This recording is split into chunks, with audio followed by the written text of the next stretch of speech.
Welcome to Week in Horror. All right, you primitive screwheads, listen up. The podcast that deep dives all the films you love. You gotta be fucking kidding. The week they dropped in horror history. We all go a little mad sometimes. With your horror hosts. JL. When a shirtless Sam Elliott with no mustache takes out an alligator with an oar, that's the kind of movie I'm looking for.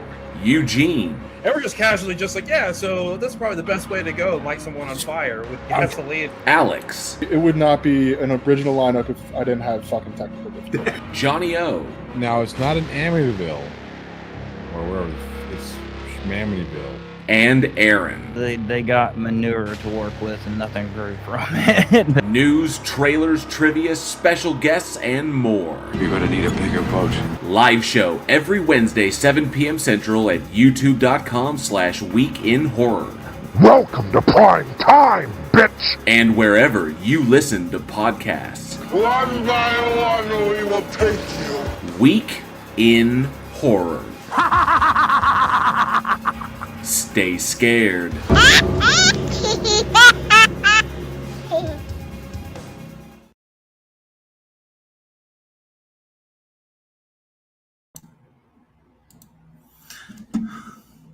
Yes, double check to see if I was muted. Welcome, horror fans.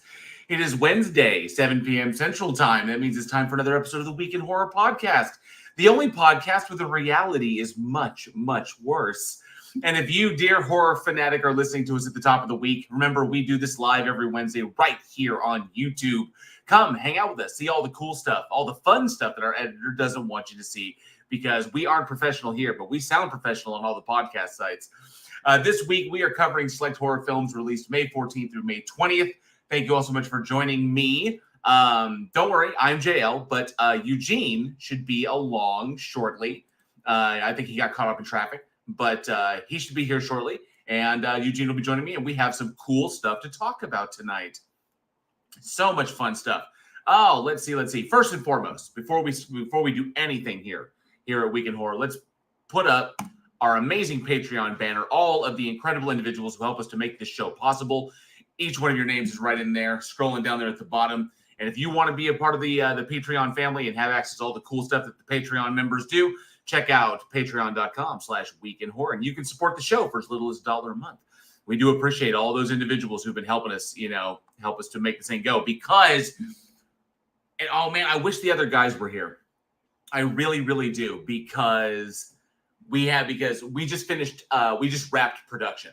Eugene and Johnny and the crew and the cast of our latest production just wrapped. We have behind the scenes photos and videos coming out that are going to be available to all of our Patreon members. And then of course, our patrons will get an early screening of the film when we finalize editing. So when Eugene is all done with that, all of you amazing individuals will get to see that thing first before we do anything with it. So you get to see the fruits of your labor and see how your support has helped us. So we really do appreciate that. It's going to be a lot of fun. We'll do something fun there. Uh-oh. I see somebody's popped in here. It's not Eugene yet, but I see the plot hole is here. Well, hello. Johnny O has joined us. Good to see you. Hello. So I'm hoping Eugene will be here. We'll pop in here shortly because I really wanted to you guys to kind of give your final thoughts on the fact that you guys wrapped shooting this past weekend. It was Sunday, Monday, and Tuesday, and you guys wrapped. And so, what do you want to say about it? I know I don't want to spoil anything, but what do you want to say? It was grueling. I will say that. It was very trying. The production wasn't plagued by any means, but it was very tough. There's some headspaces that we had to get into as characters, but overall it went great. I had a lot of fun. I think that we've got a really awesome film here, and I can't wait for everybody to see it.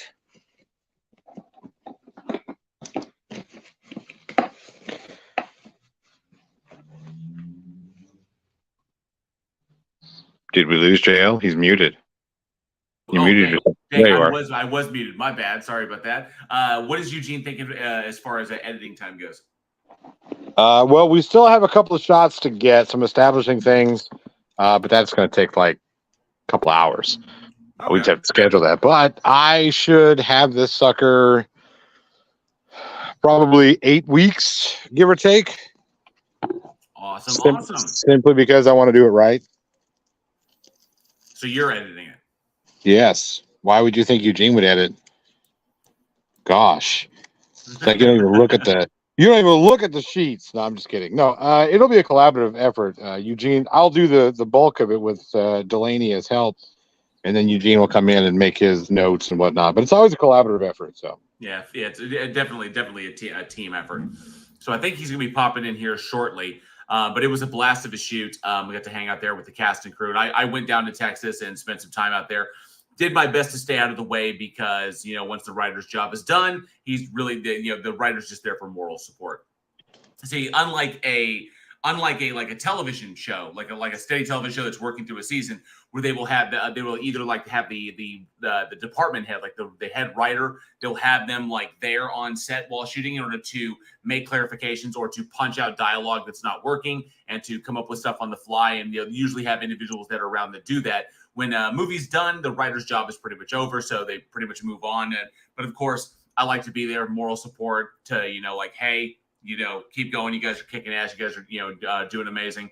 And they did an amazing job from the things that I saw, from the shots that I saw, and the special effects. I thought it was the practical effects, absolutely practical effects. I think it was a blast. Without giving too much away, how did that scene that we all wanted, how did that go?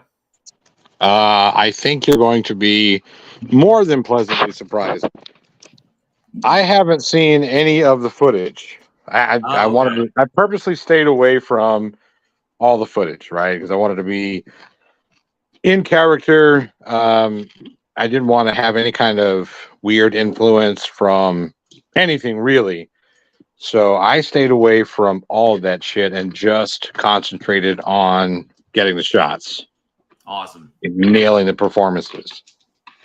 Very cool. All right. Well, while we are waiting for Eugene to get here, let me run through this live chat and see who is here tonight. I see Travis Brown is here. Good to see you, Travis. Elizabeth S. as well. Good to see you. Raven Darkstar, thanks so much for being here. McKinnon Mitchell's in the house. Good to see you. McKinnon says, I love Spiral. I hate Spiral. The lines blur and all that's left is Spiral. I totally get what you're saying there, but we're going to get into it. I promise you. NA is here. Good to see you, NA. And, there was you. There was Plothole in the chat. And then Sarcasm's here. So what's up, fellow fiends? Good to see you, Sarcasm. Thanks so much for being here. And Annie says, Johnny, I'm grilling a steak. Was thinking about a mayo sauce. That's disgusting. He's going to go to hell. He's going to go straight to hell. Casey Cooper's here. Good to see you, Casey Cooper. Well met to you. Casey Cooper says, got my trivia prize this week, JL. Thank you. Well, awesome. That is excellent to hear, Casey Cooper. Be sure to jump over to the Week in Horror Discord, and you can post up pictures of all the swag that you've won, either via trivia prizes or stuff that you've gotten from the store or from the After Dark when you hang out. If you win a trivia prize there, pop on over to the Week in Horror Discord and throw a picture so other people can see the amazing swag that we have produced for all of you. So those pictures are always really, really cool. Let's see. Westside Girl Reacts is here. Good to see you. Mr. Malord checking in. My reaction channel, just use yes, I use a thirst trap. Absolutely. Good to see you, Mr. Malord. Thanks so much for being here. Joshua Lee is here. Good to see you. It says, hey, everyone, let's see. Such polar opposites this week. Yes. It was very kind of off kilter this weekend. It was odd. Very, very strange. But sometimes that's what makes it fun. It really does. Travis Brown says, gee, is the guy so afraid of me they cannot be on the stream? That's a good question. I don't know. I'm here, so I guess that kind of ruined your thought process, Travis Brown. Ooh. Ooh. Raven Darkstar says, still haven't seen Nail Gun. Why not? How is that possible? That sounds like a you problem, Raven. We've done so many screenings. Tell you what, we will do another screening of the Nail Gun short over in the Discord. We'll do another screening of that, and I'll make an announcement so everybody can see it, and you can pop in, you can check it out. So absolutely, Raven, we will make that happen. We definitely It's worth your while. It really is. It is. Donnie does that. Good to see you, Donnie. Thanks so much for being here tonight. What was this? Josh Lee's feeling a little bit under the weather. I hope you're feeling better soon. Yes, I do provide immoral support. Subjective immoral support. Sarcasm. I absolutely do. You have no idea, sarcasm. Aaron Reese is here, says the rumors of my demise are sadly untrue. Aaron's hanging in there. He's kicking ass, taking names out east. I got that Star Trek reference. The rumors of my demise are sadly untrue. Are greatly exaggerated.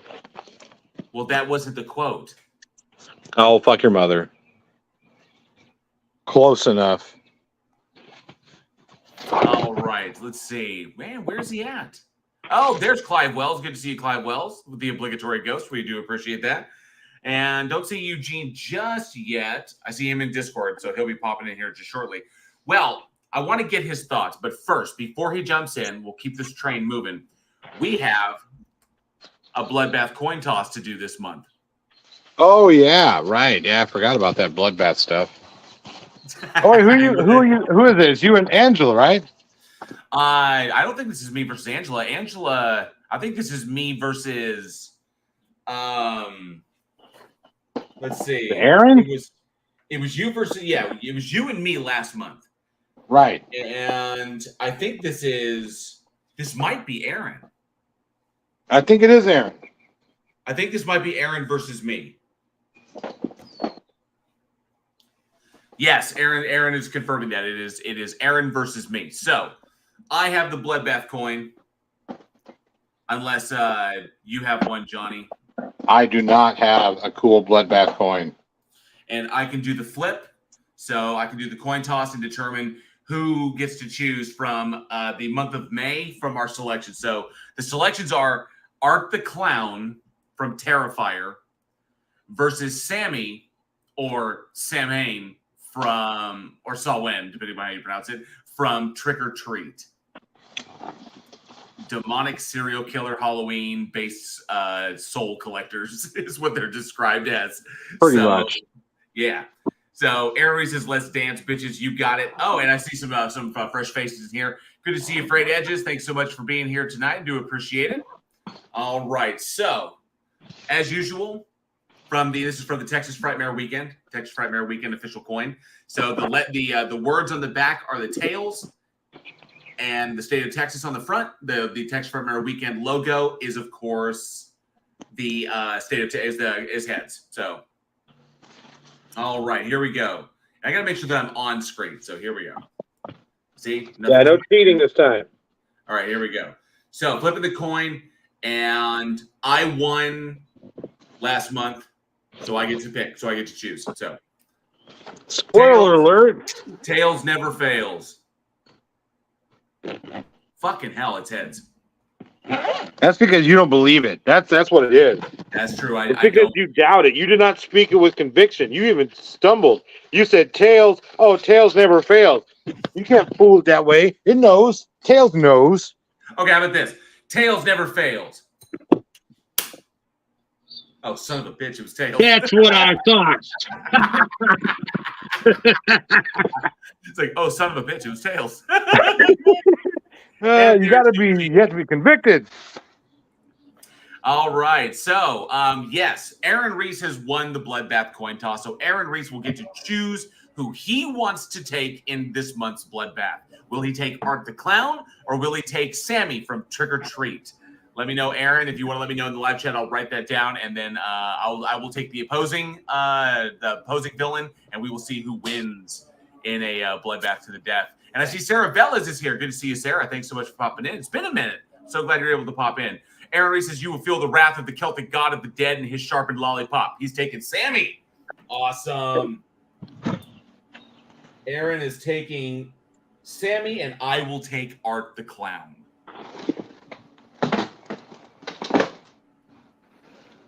All right. This is gonna be a good one. I think this was gonna be a lot closer than people think. All right. So, Jeremy Duncan is here. Good to see you, Jeremy. Says bleepity bleepity bleep bleep. Good to see you. Thanks so much for being here, bud. And Eugene is here. So, finally. What's up, everybody? So, Johnny gave his final thoughts on it. Just wrapped production. I came down there and visited for a little bit, and of course, you were the final boss. You were helming the entire project. You were running a mile a minute trying to get that bad boy done. Before I haven't released any behind the scenes stuff yet. I'm still putting it all together. So, any final thoughts now that you've wrapped production? I mean, first of all, like it's always fun on set, but definitely glad it's done. And now, obviously, get to the editing part and see how it's also to come together. We got great performances. We got some great shots. We got some killer prosthetic effects that, some really, really gnarly stuff that I think y'all are going to enjoy. And it all came together, and the crew, they put their heart into it, and it definitely shows. So it's gonna be. I think our audience is really gonna like it. Awesome. Yeah, there were definitely some exciting shots that I saw taking place in there. We don't want to spoil anything because there's a lot of really, really cool stuff. Some excellent practical effects. So I can't wait to see how those all come out after it gets all edited and we have a final cut. So seriously looking forward to that. It's going to be a lot of fun. Absolutely. So, and hopefully, because we've been shooting overnight, so hopefully be able to sleep soon. What is this sleep you speak of? I don't know. I drank 4 Red Bulls last night, and I still haven't slept. You haven't slept since? No. Oh, wow, dude. That's wild. So I'm hoping it'll finally wear off. Well, when I got home, because I had a 5-hour drive. So I got home, so I left the shoot and immediately went gassed up, got road snacks, and just got on the road. It's a 5-hour drive for me. From where we were, it was about 5 hours. It was about 5.5 hours. So I came home, and then I had to stay up because I had work to do. A bunch of prep I had to do. So I got all the prep done that I had left. So there were some things I needed to finish up, some other stuff, and then I would sleep. But then I only slept for like 4 hours, and then I was back up again. And then handle the dogs, do the morning stuff. So, it wasn't going to, real life wasn't going to let me sleep in and take a break. So I'm running on just a couple of hours myself. It's funny how that works out now that it's like the sun comes up and your body's like, nope. And you're like, but I've been up all night last night. Right. And body's like, no, it's 8 o'clock. You're supposed to be up. It's time to be up. We're laid down at 7. You're supposed to be up. Yeah, I laid down for like half hour, and it was just not worth it. So, yeah, and at that point, you feel worse afterwards. Yeah, you need that restful sleep. Oh, let's see. Oh, we got some new people here in the live chat. Ida Pimp Uta is here. Good to see you, Ida Pimp. Says hi, guys. Thank you so much for being here. Do appreciate it. Jeremy Duncan says Spiral is torture porn. We're going to get into that. We will get into that. But Zombies is his favorite subgenre. Awesome, because we have a zombie movie, although I wouldn't say the movie is awesome. But we'll get there. It's a movie. It's a movie, yeah. Sally Skellington is here. Says, hey, folks, good to see you. Sally, thanks so much for being here. Aaron says, did Eugene die on set and finish the film as a revenant? The jury's still out on that one. Exactly, yeah. It could be either way. Yeah. Vera Lucia Campos is here. Says, greetings to all. Good to see you, Vera. Thanks so much for being here. And Sarah says, drink plenty of water and do some altered states and make your room into a deprivation tank. That's the dream one day. Like, hands down, always want to try a sensory deprivation tank. Because I heard it's amazing. I've done the float tanks before. And they're pretty cool. It's very relaxing. All right. Okay. So, I know I had to kick everything off, but we do have everything scheduled out. So, normally I was going to give the intro to Johnny, but he took his sweet time. So, Eugene, you want to kick us off? One sec. What? What is he doing?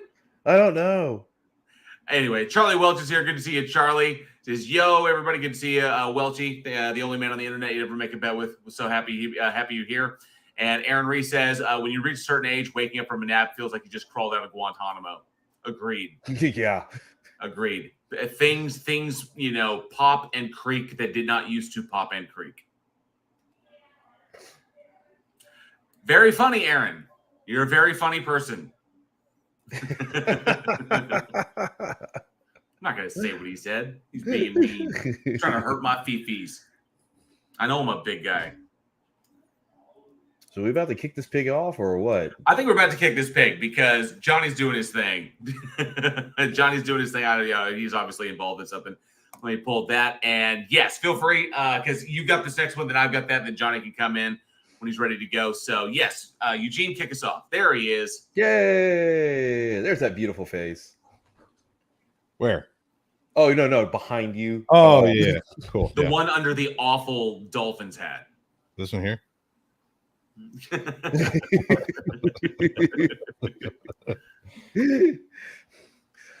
Okay, so first we got Night Train to Terror, released May 14th, 1985. Roll it. Let's bring up the horror TV. Fuck, I forgot how to read for a second. You know how to read? I never learned to read.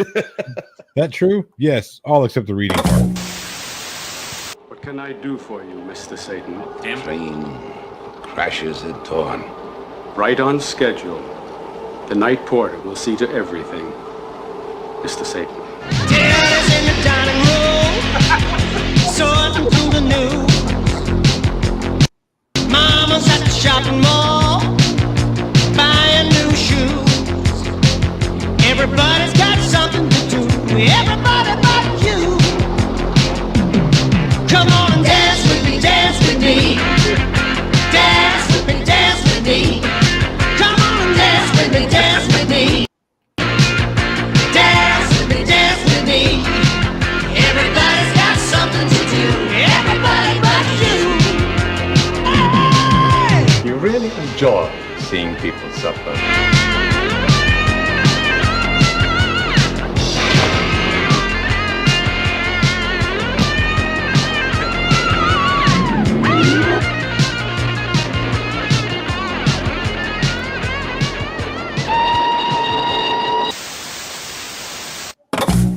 I got to say that was a shredding solo. So It was a shredding solo. Oh man.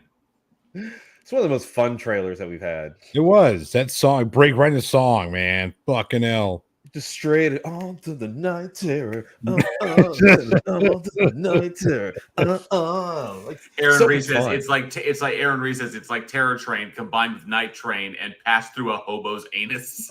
Wow. I call that a soup kitchen.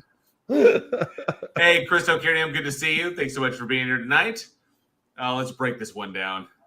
All right, we got Night Train to Terror, directed by a lot of directors: Jay Salzberg Cohen, John Carr, Philip Marshank, Tom McGowan, and Greg C. Tallis. Starring John Philip Law, Cameron Mitchell, Richard Mole, and Mark Lawrence. And I mean, basically, in a nutshell, that's it in a case. You have a lot of shit gets real on this one on a whole number of levels. On a variety, absolutely on a variety of levels. I will say this: for everybody who is wondering, everybody's wondering in the chat, this film is really bad. But in my personal opinion, Wait a I second. don't know. I don't know if I have can to defend. interject when JL's the one who says something is really bad Yeah. on the show. You know it's fucked. So so I will say that Winter Beast is still worse. Winter Beast was still worse than this. What kind of bar is that though? It's an extreme. I mean, essentially the bar is buried at that point. But the thing about Night Train to Terror is that Night Train to Terror is bad for the reasons you don't anticipate it being, for the reasons you wouldn't expect it being bad.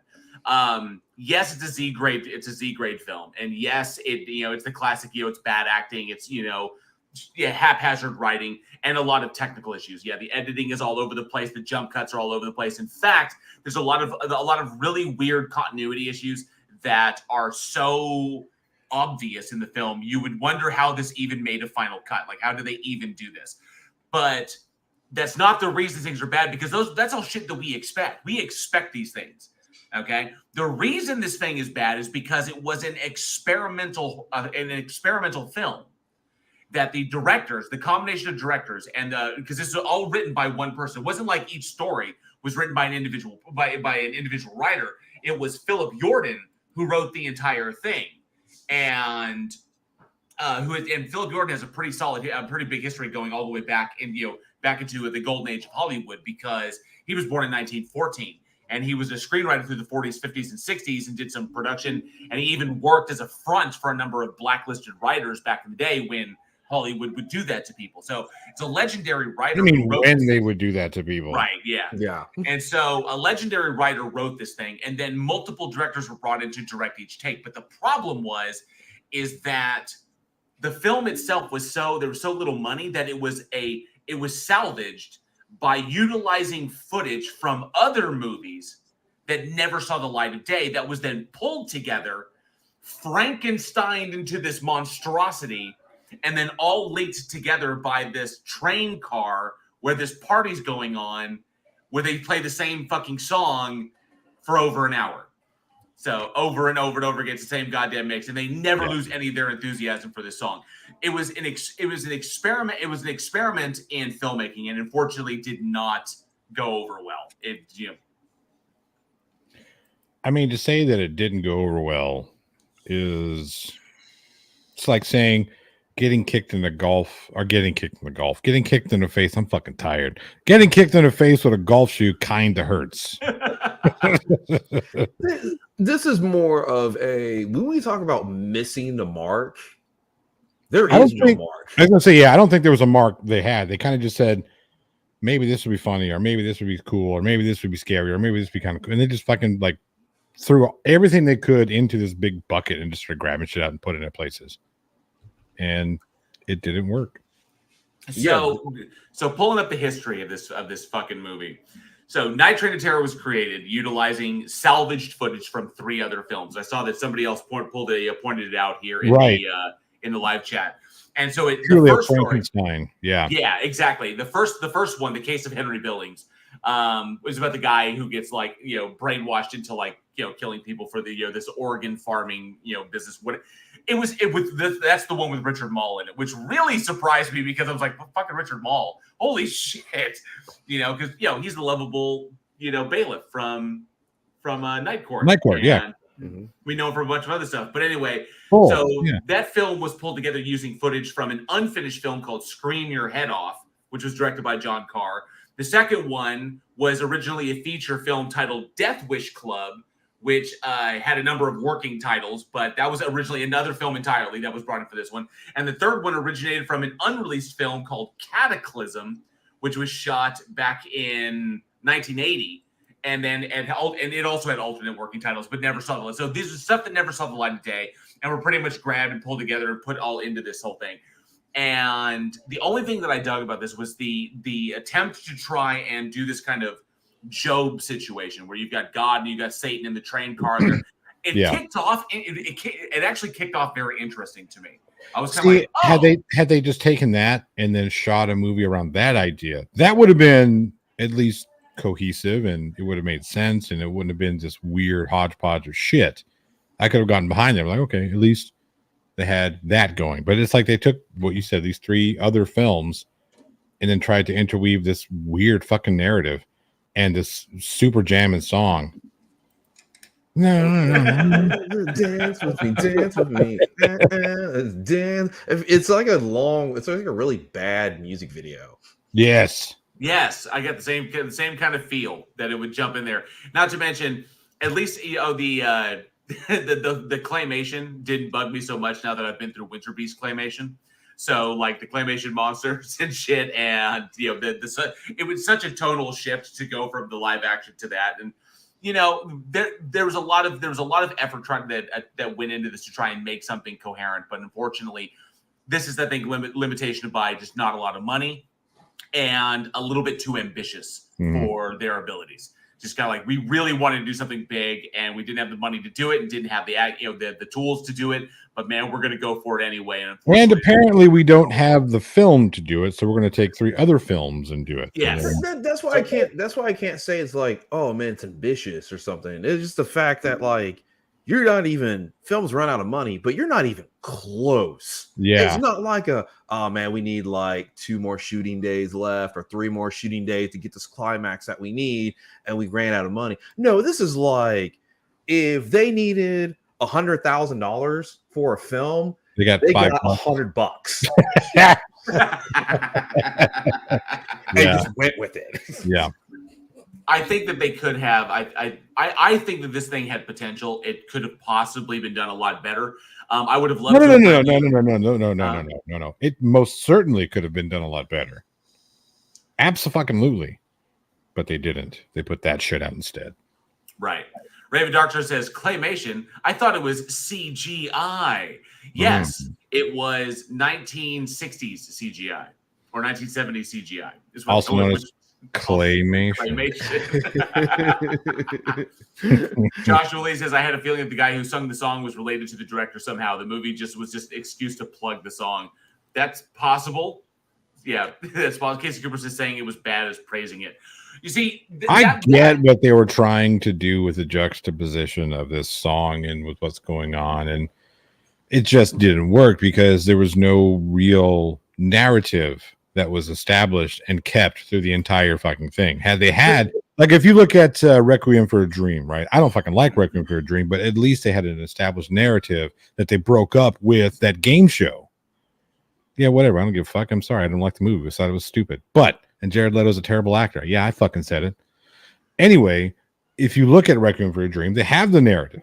And then interspliced with that narrative is the game show. And it worked, at least to keep the cohesion and add the confusion they added is the confusion they wanted to add. This was like, hey, we got this catchy song. We get a catchy song in 3 movies, and let's see what we can do. Right, yeah. And I think it was... That's why I'm torn on the film. I'm torn on the film because I really liked where it went. And then, unfortunately, there were so many technical issues. It was hard to really focus on any kind of cohesive narrative in itself because there's so many weird cuts. And oftentimes there's moments where you have actors who are like speaking dialogue to somebody else, and then you don't see the other person. It will cut away to something entirely, and you'll hear their dialogue ADR'd in, and then it will cut back to the person having the conversation, almost as if there was nobody there. They just had stand-ins, and the actors weren't available. So it's almost like they were just grabbing, and not only grabbing from different movies, but grabbing from different time periods when stuff wasn't shot. It's like, oh, this, and we'll grab this over here, and then it's so ramshackle, right? And it jumps so much to the point that you have continuity issues, like people's hair has grown longer, and or people have cut their hair, and there's just like, wait a minute, that doesn't follow from the previous shot. We'll see. The thing is that I don't think they had the raw footage from the 3 films. I think they had like whatever cut they got to. And then they have to work around that because it's like, and maybe in the original film, a scene ends, so they just have to cut there because that's it. That's all they got. See, if they would have 4-roomed this, they could have made this work. But instead, they tried to make all these 3 different movies the same movie, meaning the same narrative piece, and it just doesn't work. Fucking 4-room that shit, and then there you go, voila, you have an anthology that works much better. As far as like Z-grade films go, there's obviously much better. I mean, this could have been entertaining if it wasn't for all the ridiculous technical issues that were going on. And yeah, somebody brought up, and Joshua Lee brought up, in scenes where you see the mouth moving, there's no audio. Where, they would drop in stuff in order to try and make like force their narrative over footage that was not supporting their narrative, and it happens a lot. The technical issues abound so badly. It almost takes the kind of Z level fun out of it, where you watch it for the laughs. Like riff tracks could do a thing on this. Well, even they might be hard pressed because the film is just so technically problematic that it kind of takes you out of that fun. So any joke you would make, it just kind of falls because everything just jumps and is so jerky and so stilted. It's, I don't even know how this thing saw a release, which is wild, unless it was solely done for studio tax purposes to get this thing done and get this thing out so that they could write it off as a loss and make it happen. I mean, look, that's actually a pretty good business model there. You take 3 films that sucked. Not sucked, 3 films that were not finished that you couldn't afford to complete. You put it in with this 4th narrative, and then you can write all 3 of them off as a giant loss. It works. Exactly. Yeah. At least recoup something, because you're not going to finish those other 3 films. At least do something with them. But even going back to, like, say, the technical issues, can you think of 3 films, 3 completely separate films, completed, scored, everything, that you can cut into one film and actually make a cohesive story with no technical issues? Oh, fuck no. No, it can't be done. No. I don't know. I think, well, okay, hang on. It depends on if these 3 films happen within the same universe. Like if you took, it depends on what your definition of coherent well, is. no. Listen. So if you take, for instance, the Lord of the Rings trilogy, you could cut all 3 of those into one cohesive narrative. You can do it. There'll be some, you'll have to worry about awkward like time jumps and whatnot and big portions. There's going to be a lot of quick expository bullshit, but you could do it. But could I take, I don't know, Nightmare on Elm Street and Hellraiser and Evil Dead, put them all together, those 3? No, probably not. Probably not. I mean, it would be much better than whatever the fuck this was. But yeah, it probably just can't be done. You're right. It can't. Somebody actually did they took the Star Wars prequel and cut it into one film. So it's like 2.5 hours and much better. Yeah, those got 3 acts. You got the fucking Phantom Menace as opposed to being 3 hours of roll call. You mean you don't need a 30-minute pod race? I mean, who knew? And then you got, Clone Wars, which just get to the fight part. Fuck all the sand and course and gets in between your toes and shit. No, fuck that shit. Get rid of that dumb shit. And then you have the birth of Darth Vader. Perfect. It works. But you are softer than sand, milady. George Lucas, you had a great idea. I can't, whereas Hayden Christensen did not give the best performance in that role. I'm not a fan of his acting choices. I can't entirely blame that on Hayden Christensen. When you look at a script and the script says, go on a 5-minute diatribe about sand, like what the fuck are you supposed to do there? Listen, when you take Natalie Portman and you make her look like a local B-list actress, that's not all. That's not all acting. Yeah, that's hard. That's very difficult. Yeah. Let's see. Jeremy Nuggets says 7, 8, and 9 cut together would have made sense. That's possible. I can see that. Any of the witchcraft movies, in fact, you would need to stitch together all 16 to make a single worthwhile film. Even then, I don't think it would be worthwhile. Sarcasm says, certain Night Train to Terror is a brilliant tax dodge worthy of Trump. I could see that. It definitely wouldn't really be a tax dodge. It would really be more of just to write it off as a loss for the company. Like the corporation would be like, there's a certain amount that we can write off at the end of the year for our taxes as far as losses go, and that would be an investment that they lost on. Johnny's right. They'd be able to write off 3 films in one by saying none of these worked. We'll just take it as a loss and just write it off, or write it off at the end of the year. Well, essentially, you could put in all those budgets into those, and it's like, boom, we spent $15 million on this and lost. So, and then of course, go ahead. And see, I'm curious if they finagled it. So when you had, because recently they had the Batgirl movie that they taxed right off, so that when you ever tax write off, you can never release it. So it could be a loophole where you can actually get the tax write off for the 3 films, put them in one. Technically have it as like a new IP, as a new film, and then release that. And then write that off again. Yeah. I know how I'm making my money. Wait, I'm kidding. I'm just kidding. Dirty pool. Dirty pool. Jay-Verse says, oh shit, it's Wednesday already. Yes, it is, Jay-Verse. Good to see you. Thanks for popping in here. I thought it was Thursday. Sir Cab says, Puppet Master and Howling franchises both made terrible clip chimp movies too. Yes, they did. They did. And well, wait, hang on a second. I will say the Howling did it, and it was fucking terrible. Because that's all really the Howling had to work with, especially Howling 7, because it just utilized shit from 4, 5, and 6 in order to make that narrative work. And then you've got Garbage Day. Garbage Day was really kind of like Deadly Night was just a like retelling 1.5. It was just and just the story told from the perspective of the brother. At least they shot all the Insane Asylum footage. The new stuff, yeah.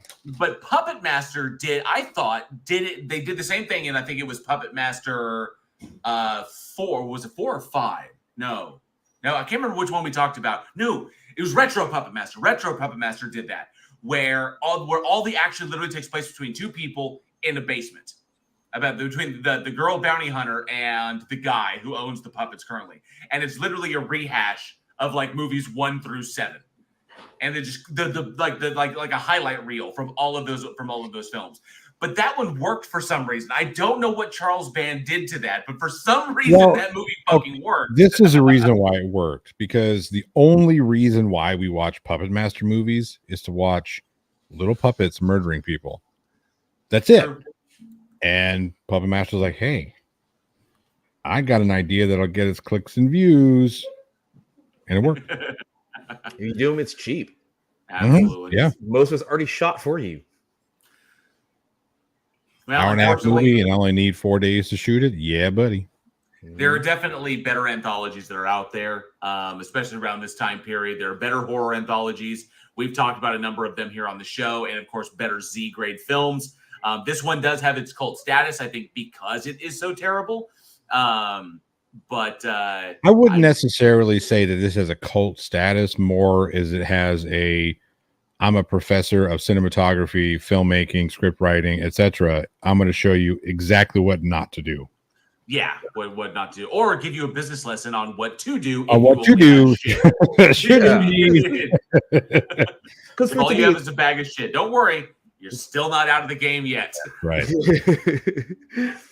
So actually, I want to ask the audience, what do you consider is the best Z-grade horror film? Not B, but Z-grade horror, like the bottom of the barrel, cheap effects, bad acting. What is the best Z-grade horror film? We're talking fucking Ed Wood, Neil Breen, fucking bring it on, just scraping it just through the barrel. What's that new Tommy Wiseau movie?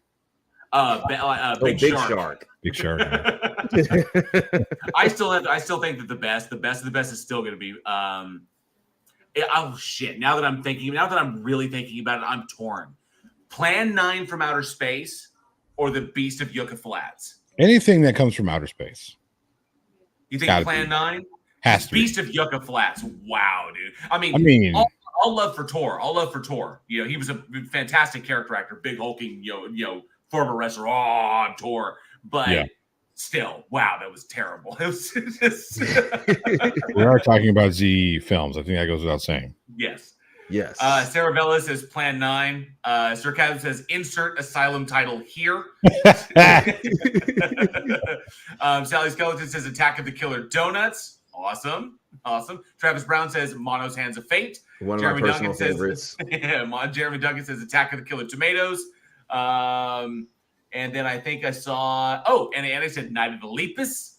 Aaron Reese said Killer Sofa. Wait a minute. Wait, hang on a second. We can't put Night of the Lepus as a Z grade film because that had Bones McCoy in it and it had giant fluffy bunnies. Okay? That's like that's B grade. See, Night of the Lepus is B grade. That's like Kingdom of the Spiders. Because Kingdom of the Spiders is definitely B, and that had Shatner in it. So right. That had the Shatner fighting spiders. I mean, you can't that's B grade automatically. See, when you look at the budget of a Z grade, the entire budget of a Z grade $50 is it's like $100. So you're looking at shit like fucking like Thanksgiving or like Evil Ball. Because if you look at the scene in Manos where the cops show up and they're supposed to be like hear a scream and start looking around, they only had a budget for one light. So they set their one light up and the cops pull in and they can't look anywhere because there's one light. So that's why the cops get out, hear a scream, look around and go, oh, that's it. And get back in the car and drive off. That's amazing. They couldn't even fucking afford a grip to like walk the light with the cop. Aaron Reese says Killer Sofa. I'm gonna have to disagree with you on that one. That at least has B status because Killer Sofa at least had production value. Joshua Lee says Beast of Yucca Flats. Absolutely. Jeremy Duncan says Killer Condoms. Hell yeah. Anything with Aaron Brown, aka Misty Monday. Any of those definitely Z grade horror films. Jay Verse says Amityville in space. I couldn't even finish the trailer. That's great. Andrew Rivera says Chud. Awesome. Rodin last name says Deathbed, and I wouldn't Deathbed, and actually wouldn't agree with Chud either. Chud is B because Chud is up there with like humanoids from the deep, and other like creepy, like gooey monster flicks. So, yeah. And then Jeremy Duncan says Rubber. Is Rubber Z grade? I wouldn't really consider Rubber Z grade. Like Rubber would be a solid like a B grade. Like I mean, it's like a B grade. Z grade, you have to think cheap. Yeah, cheap. Not like obscure or like how absurd the premise is. Z grade is how cheap is. Yeah.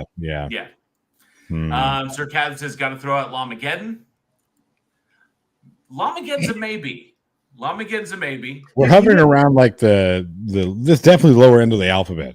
Lower end, yeah. Joshua Lee says Velocipaster. See, like to me, Velocipaster wouldn't even be Z grade because a lot of it is intentional. Like, they had a low budget, but they used it to their advantage. A Z grade film is like a film called A Little Touch of Satan, where a gate opens up and it hits the camera. And they leave it. because they can't afford to reshoot. They had one take and that was it. Sarah Vela says TerraVision. I gotta say TerraVision is probably a B1 as well. That's a low B, high C. That's a low B, maybe high C. What about Tammy and the T-Rex? The thing is that T-Rex was so bad. Fucking Denise Richards writing. Oh man, it's good stuff. Those are fun to look at and laugh at. Oh, Aaron Reese says Rubber had decent enough video quality to put it above C grade, and it actually had something to say. The film was it was very satirical. And I thought it had an excellent narrative as to an excellent commentary on the industry in and of itself, and not only the industry but also on what the industry thinks of audiences. I got to give it that. I will also say that anything done by JM, true. Yeah, that one. Did I show you, Eugene? Did we watch that zombie film of his? Did you talk about like the 40-minute zombie one? The 40-minute that should have been 40 seconds. Yeah, where she's like in a basement forever. He doesn't know how to put together a movie with a. He doesn't. That was just bad. But definitely let us know what your favorite, what you think the best C-grade horror film is down in the comments below. Please comment on these little live streams we have, because those interactions help with the algorithm. And let us know also at weekinhorror@gmail.com so that Alex can have some reading material while he is dealing with 4 kids at home. Now, while he's shooting, I will tell you the cheapest in terms of Z grade. I'll tell you the cheapest effect that I've ever seen. It's in a film called After Fall Season that came out in 2009. Complete money laundering thing. It starts off in a hospital room and they have an MRI. Except they built the MRI out of notebook paper. Nice. Okay, hang on a second. That takes some balls. Yeah, no. They basically a notebook with lined paper and they taped it together. And you can see the lines and everything. And that was an MRI machine. That takes some balls, man. Nice. Like, you know what? Fuck it. We're going to build this out of wide ruled. We don't have enough wide ruled. College, we don't have enough college. Both types of paper. Rodinello's name says Rubber got an inanimate object to act better than real actors in most Z movies. Agreed. It really did. Hey, Facty, good to see you. Thanks so much for being here tonight. And then Angel Rivera says, is that the zombie movie where the zombies where Eugene draws them with elbows on his phallic appendages? I found a new one, by the way. Oh, nice. Every time. And Sarah Vela says Carnosaur. It's Roger Corman. I got to give it B-level status because it's Roger Corman, and at least come on. Carnosaur ended with an alien-style fight between a T-Rex and a it wasn't a forklift, but it was like a cat, you know. So you had a fight between an alien-style fight between the T-Rex and construction equipment. So I got to give it that. Casey Cooper says, I can't think of anything worse than Night Train. That you didn't watch Winter Beast, good sir. Because Winter Beast was the worst. Yeah, but that's not necessarily a bad thing. Oh, Rodin Sam says it was Bobcat. Good to see you, Rodin. Gabba to you. It was a T-Rex versus a Bobcat. Yes, amazing. All right, let's jump on to this. That would have been cooler if it had been an actual Bobcat, like a little kitty cat. Short tail. He just eats it. Short tail versus short arms. Who wins? I cannot reach you. All right, jumping onto our next film. We're going to go a bit not that far long ago, just a couple of years. Ooh, you better not spoil it. I don't know if there's anything to spoil in this movie, but released May 14th, 2021, we have the film Spiral. Let's check out this trailer.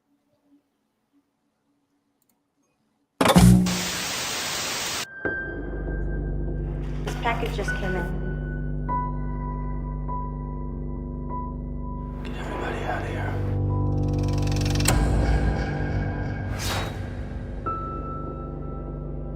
Play me.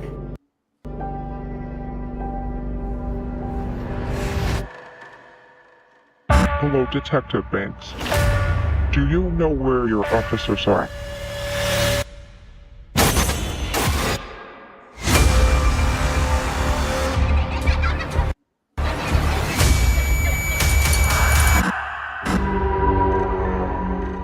Jigsaw? Wait, I thought the Jigsaw killer was dead. He is.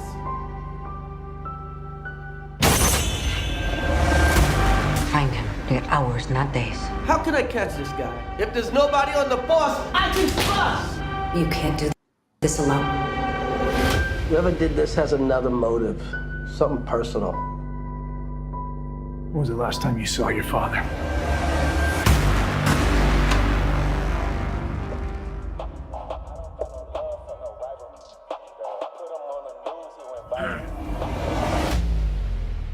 Jigsaw copycat. This is gonna go sideways fast. I'm a nut spin like a spiral. All available units, officer down. That was just a diversion to get us out of the precinct! I need everyone on this case! He could be anywhere. He could be anyone. We're gonna tear this city apart. I'm a nut spin like a spiral.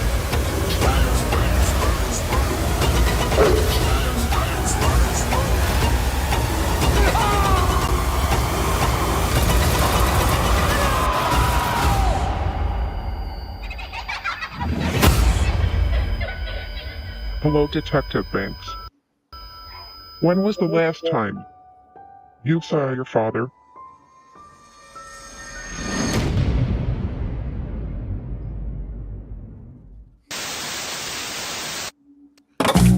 Can I just say that if somebody sent me a threatening message with that voice, I'd probably just laugh and walk away. All right. Spiral, also known as Spiral from the Book of Saw, was a horror film directed by Darren Lynn Bousman, written by Josh Stolberg and Peter Goldfinger, and starring Chris Rock, which was a big surprise when this movie got announced, and then Max Mignella, Marisol Nichols, and Samuel L. Jackson. Plot twist, that's the real reason why Will Smith slapped Chris Rock.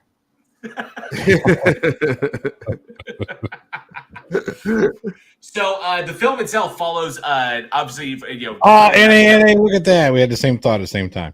It was Will Smith. That's funny. So yeah, the film, to put it in a nutshell, the film follows a group of police officers as they attempt to stop what appears to be a Jigsaw copycat killer. The executive producer on this not only is Chris Rock, but also Lee Wannell and James Wan, who were the veterans who originally created the entire series. So I will say this. I was pleasantly surprised by not only because at this point, because obviously with like 9 Saw films, things were getting, there's only so much one. Well, things had already been stale. They'd already been stale. They've been stale for a minute. Like 6 movies. But I was quite impressed with the reinvention here. I thought it was a little too forced. I thought it was a little too I'm trying to think of the best word for it. It just seems like this movie didn't need to be made. It really didn't. Even though this is a reimagining, we've already seen, without spoiling anything, we've already seen every single twist that happens in this in the 9 other films. Every one of them. So it's like, this is kind of boring. It's just retreading the same shit. It's what happens to every single franchise that goes through this thing. They just have to retread territory and try to think of a different way to see it, a different way to present it. And this one here, it just fell flat. And I wanted to like it because I like Saw. I like the original Saw. Didn't like all the bullshit that came after it, but I just didn't like this one. I want to be like, Chris, dude, I appreciate your enthusiasm for the horror genre, specifically this character, but go back to doing Grown Ups 3. Have a good night, Aaron. Aaron's going to step out. He's going to get some sleep. Have a good night, bud. We'll see you in the next one. I don't know. I like the fact that it was kind of cool to find out that Chris Rock is a Saw fan and that he really wanted to take a new avenue in his career, which is why he went into horror. He was like, I want to do a horror film. He felt it would be kind of interesting to go in that direction, to do something that was outside of his wheelhouse. Comedy is what he does. He's been doing comedy forever, and he's done a few dramatic roles, but he wanted to do something, really outside of that. And so there was kind of a meeting. From what I understand, it was a chance meeting with the head of Lionsgate while attending a wedding is what ultimately resulted in this movie being produced. And, Chris being able to bring everyone together to make another film. And I felt it was definitely much better in both writing quality and in acting capability than the last 3 or 4 Saw films.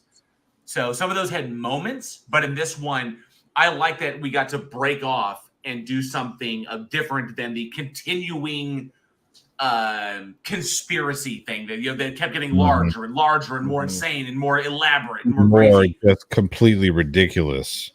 Yes, and it was just getting more. At a certain point, it begins to break down from a logic perspective. Yeah, at a certain point, you have to ask yourself, what cop isn't involved with Jigsaw? And so now, but I like this kind of breakaway. Some time has passed, and now apparently a copycat has arisen. But then, of course, there's more details that come out in the end, which I think tie it into the universe itself, but it still kind of also stands alone as a little bit of it still has the ability to stand alone on its own. It's kind of like the story here was inspired by the events that took place. And so those events became sort of like a serial killer inspiring the actions of other individuals. So that's why I really I dug this one. Plus, I really fucking loved Chris Rock in this role. I gotta say, his performance was much better than what that trailer let you believe. Right. That trailer was terrible. That was a terrible trailer, by the way. It's way too long. It does not highlight any kind of inspiring performance from Chris Rock. It just was bad. That movie, if that were the first thing I saw about this movie, I wouldn't watch it. I'd be like, fuck that movie. I'm not gonna look at that thing because it looks terrible. Not to mention the trailer, it gives so much. And that's the thing, is I'm sick and tired of trailers doing that. Well, I've already seen the film. They've picked the bad spots out of it. I've been over the Saw franchise for a while. I just really have. I like the first one. I think the second one's decent. And then it kind of checked out at this point. And to the point where even the traps are so ridiculous, where you have the subway. And how are you going to rig somebody up? And nobody noticed. No one noticed. And how often does the subway go through there? Yeah, right. I think that the trap where the two guys and the girl were in the box in full view of the public, where they each had to pull on a deal together. Yeah, they had the saw in the middle. Yeah. Right. And I was sitting there looking at because it was like they pull it at themselves or push it at the other person, depending upon who loved the girl, but the girl fucked them over. And so they both just kept it in the center in order to kill her. To think about it, that's where it kind of broke reality. It was really in a public space in this open area, this whole thing was set. It was really? It was come on, guys. And nobody saw anything. How do you get the giant box there? How do you have them inside that giant box? Not to mention get all this, all these fucking saws in there and power that shit. I mean, who's not going to fucking notice all of a sudden this weird power drain? Yeah. Oh no! And someone just unplugs it. Trap over. It's like fucking Pulse. Movie's over. Movie's over, buddy. Yeah, really. Hello? Just turn the phone off. Oh yeah, day is saved. Movie's over. Yeah. No, like I said, the whole thing about the Saw franchise, just in general. I mean, and Spiral kind of suffers from this, but Saw forgot what made the first film great, and it's just like they got it. So when you watch the original Saw, it's about the story. There's a good story, right? You have a good plot, you have two good subplots and a couple of the micro plots, and everything, and it just works. And then like, oh well, let's make this all one big giant collaborative conspiracy. But really, what we're going to focus on are all these stupid fucking traps that just are completely unrealistic, and the twists are going to be just, we got to up the stakes and make this a bigger twist. Next thing you know, it's going to be the fucking president of the United States is Jigsaw. I mean, it's like, for fuck's sake, can we stop this ridiculous shit and just get back to the basics? Tell us a good story. And the thing is getting away from the franchise, because what was like the Collector was originally supposed to be like a Saw film. Yeah, it was originally a Saw prequel, prequel film. It was going to be called like The Midnight Man or something like that. Yeah, and it was like, well, it's like you can still use the idea of traps. There are other franchises that have traps, right, and put people in situations like that. So it's like, come up with something original, come up with a new killer like the Collector, and then you can just go from there. Well, I mean, so yeah, I mean, take a look at the original. Look at the Collector. Look at the original Saw film. Look at those traps. How many of those traps are super elaborate? Like every single trap you saw in the original Saw film, that's not something that would take some weird, crazy thing to do. You wouldn't have to be a mechanical. You wouldn't have to be a mechanical engineering like savant, right? Like prodigy in order to exactly Saw 1 or even Saw 2. Saw 2 was pretty basic as well. It essentially was button pushing or pulling a trigger or like pressing a button. It was really, really simplistic. Right. But by the time you get to like Saw 5 or Saw 6, you've got, especially like with the rest in peace Chester Bennington, the Chester Bennington one, with him stuck in the car, and it was like what? And it was like 3 people attached to this vehicle, and it's like, what the shit, man?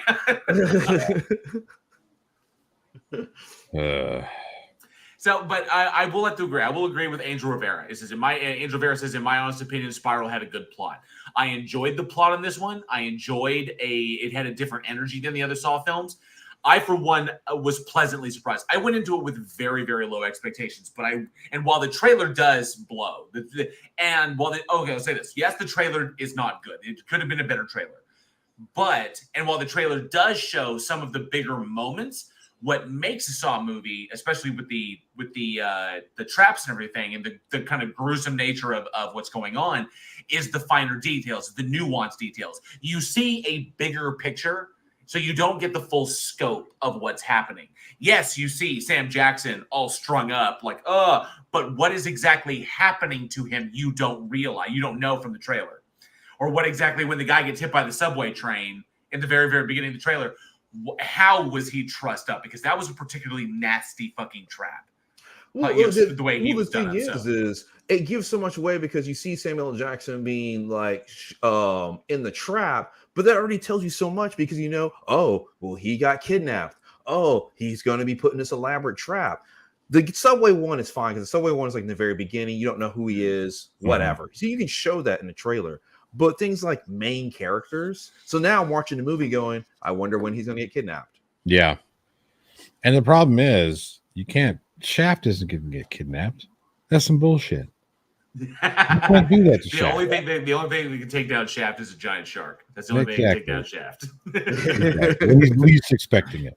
Yeah, when he's least expecting it. When he's giving the big monologuing, the only way to get Sam Jackson is to catch him monologuing. That's why he doesn't monologue anymore. He never. I thought he was a goner on a plane. That's right, exactly. There isn't one. I thought that almost got him too because it's like he started to monologue the whole. I'm tired of these motherfucking snakes on this motherfucking plane. But that was it. He stopped. He's like, oh, okay. Like you're learning. And that's all I have to say about that. I still dig this one. I dug this one, and it goes to show that the there's a very unique nature to the franchise. And I think that obviously where I think it kind of fell off the rails was Saw 4. That's when things started getting really wild. Then we got 4, 5, 6, 7, and it was just getting way. Then we got like 8, and then Jigsaw. I think all those films. That's when things got off the rail. That was just feeding the torture porn frenzies. Like people just wanted bigger and more gruesome and more nastier traps. But I dig the overarching narrative. I liked Tobin Bell as the bad guy, and I think he created I think he created an icon in his own right. Obviously, the Jigsaw Killer is a horror icon now.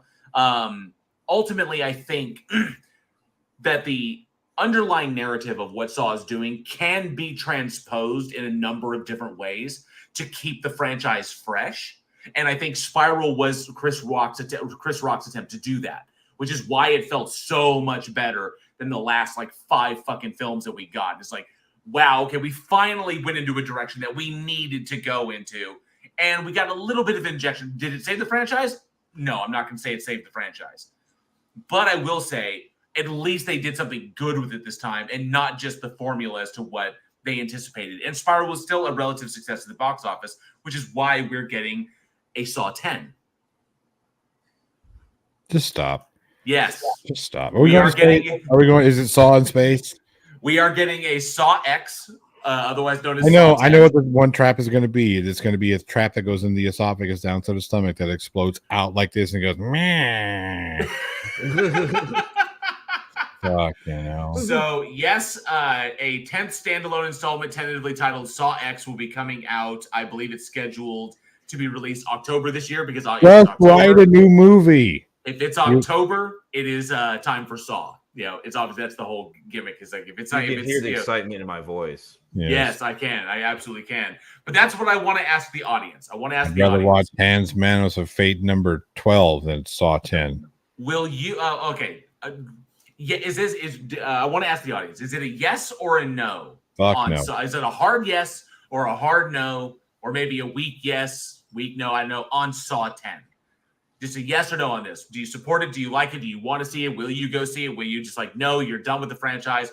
Let us know, of course, down here in the live chat, but of course in the comments below, where those interactions help with the algorithm, and then of course at weekinhorror@gmail.com. Andrew Rivera says Saw X, Freddy versus Jason versus Freddy versus Billy. That's the only way it makes any sense. Yeah, in space. You forgot in space. Yeah. In space, absolutely. If I had 10 cents, it would all be down. Sarcasm says, time to lay Jigsaw to rest.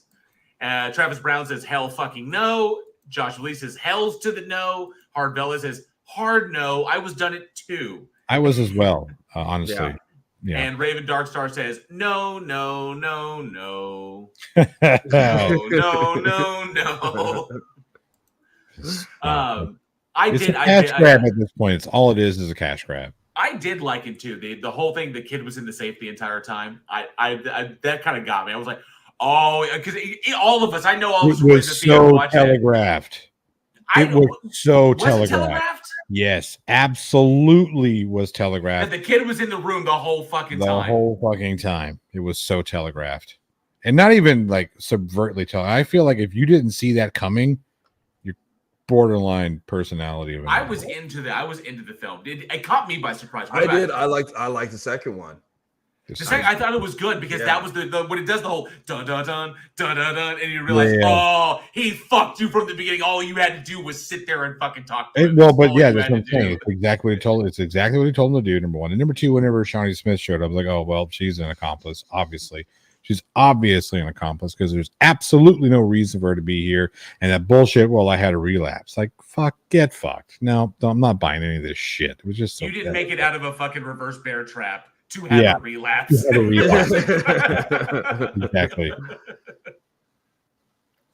Jeremy Duncan says they could kill it off for me if they added Brie Larson for the first only ever female action hero, Jennifer Lawrence. I'm not sure what he's trying to say there, but they're talking about the Fast and Furious movies. Oh, they're talking about Fast 10. Yeah, Fast 10, which is quickly hiring everybody from the MCU, which is hilarious to me.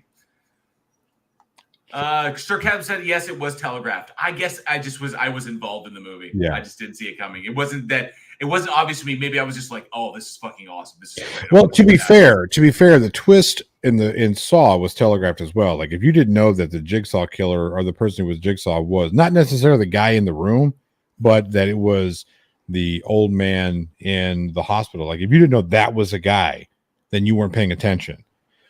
Guy in the room, I can understand because there's a guy with his head. The guy in the room was the Well, the That's dude in the hospital legitimate. bed. They just never show his face. They Not never really. They don't really reveal yeah. who he is, but they Right. allude to the fact that yes, it was the dude dying of cancer in the hospital. Right. But the fact that it's the dude in the hospital In the room. is the guy in the room. Yeah, right. That got me by surprise. That fucker sits up. It's like, oh, I was like, you motherfucker. Yeah. That's a good one because again, you actually see a guy with his head blown off, and you're thinking, well, fuck. Because you're not gonna question that his head's blown off. He has a gun sitting there, laying there. There's blood, guts everywhere. Yeah, and you're not gonna question that. I mean, I would admit if I was in that situation and I was chained to that basement and I saw a dead guy looking like that, I wouldn't check it. Right. Yeah. And of course, now that we've seen this, if we ever wake up in that situation and there's a body laying there and there's a gun there, it's like, get up, dude. I'm getting that gun and I'm putting a round in his ass. Oh shit! You ruined everything, motherfucker. You shot me in the ass. You shot me in the ass. What am I supposed to learn from this? Don't fuck me, motherfucker. That's what you learn. Movie over. I'm gonna die. Guess what? You're gonna die too, motherfucker. I cannot watch Saw without thinking of the Key and Peele sketch when the two like really supportive guys that were in the room. That shit was great. Yep. All right, but definitely let us know your thoughts. To see if there's a lot of no's on Saw X. I of course will definitely check the movie out when it comes out because I'm a sucker for any horror film. Right, I gotta see it. I gotta see what they do with it. But definitely let us know at weekinhorror@gmail.com. All right, Johnny. I gave you, because it's been a minute since you've been here, I gave you the best of the best. The best of the best. Yes. Of course, we're talking about the 19.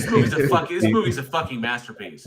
We're talking about the 1960 British psychological horror thriller film. You have to say it like that because it's British. Peeping Tom. It's very prim and proper. Very prim and proper.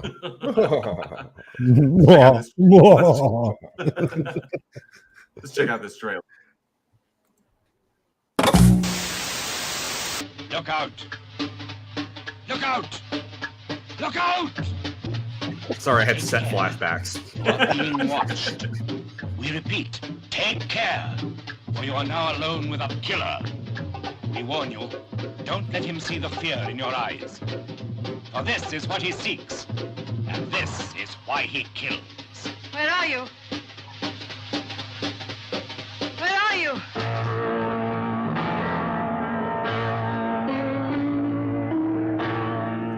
Look out for Carl Byrne as the Peeping Tom. Fear him, but pity him also. It's like an afterthought. Look out for Moira Shearer as the lovely stand-in who innocently dances into danger. This trailer's so stupid. Someone coming towards you who wants to kill you, regardless of consequences. A madman? Yes. Wait! Anna Massey is the girl who falls victim to the charms of the lonely stranger upstairs. Don't worry, the narrator will tell us the entire plot of the film. Maxine Audley as the blind woman who senses the danger that threatens her and her daughter, but is helpless. Don't be frightened. Don't be frightened. Where's that tripod leg going? So put that camera away! There is no future for anyone who tries to befriend him. He invades the privacy of innocent people till the piercing eyes of his camera meet the terrified eyes of his victims. And with a compulsion akin to madness, he shoots the final, fearful scene.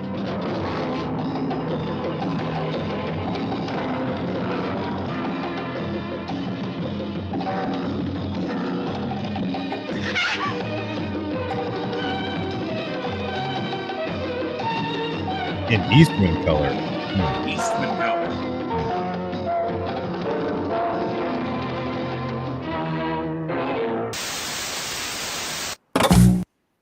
All right, that was the 1960 British film Peeping Tom, directed by Michael Powell, written by Leo Marks, starring Carl Boehm, and everybody that the narrator told you everything you need to know about.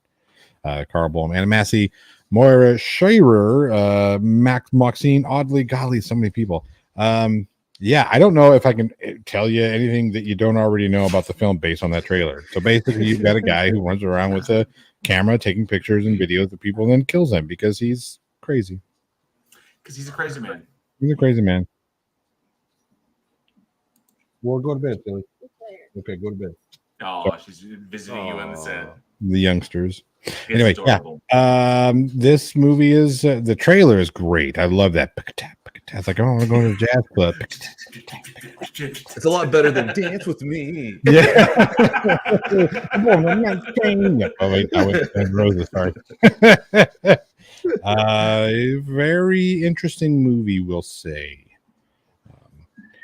Sometimes it's difficult for me to look at something that was from the 60s and remember that this is from the 60s, so you have to look at it not acknowledging all the shit that you've seen since.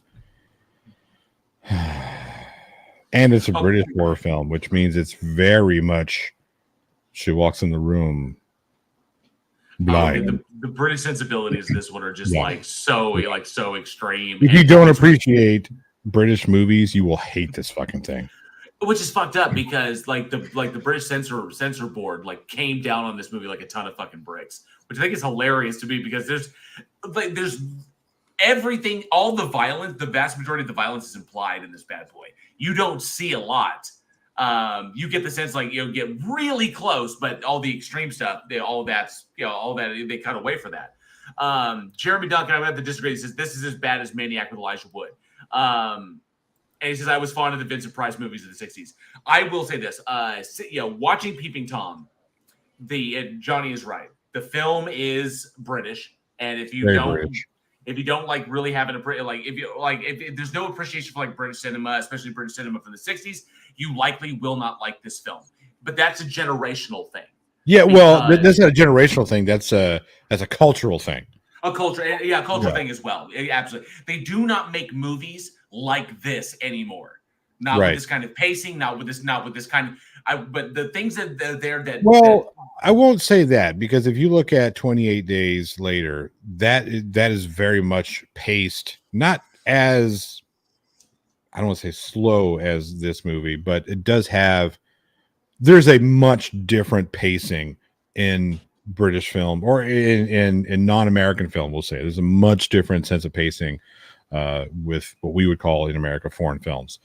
And you still see that. It still happens. It's just there's been that American influence on pacing that's kind of picked up the pace in foreign film. They still want to have that nuance. They still want to have that awkward, what we would call slow pacing. But yeah, it's not as bad, or not bad. It's not as paced as this one. Like the pacing is not as intense. Exactly. Yeah. And some audiences might actually be bored by the film. They might be like, you're right. Yeah. Long. Whereas this, I attribute this this is similar to like reading a horror story. Like if you were reading a horror novel and you have that kind of the pacing of your own reading speed, this is what that's kind of like. Where the set, where the visuals of what's going on speak as much as the dialogue is what's going on between the characters themselves. All the little bits and pieces, all the nuance, all the attention to detail that goes into this. It's a beautifully shot film. Expertly crafted. Yeah. I love the cinematography on this. I loved how Powell even take it for the time, for the 1960s, was unflinching in what he was trying to grab. He always stayed with the shot as long as he needed to. He didn't shy away. He knew exactly what he wanted to do. But this big question, I want Eugene to chime in on this one. So here's the question. We've talked about this here on the show a number of times. Slasher films. Okay, the slasher subgenre. And a lot of us have often agreed that Psycho was the first slasher film. But there is an argument that Peeping Tom is actually the first slasher film because it predates Psycho by, I think, 2 months.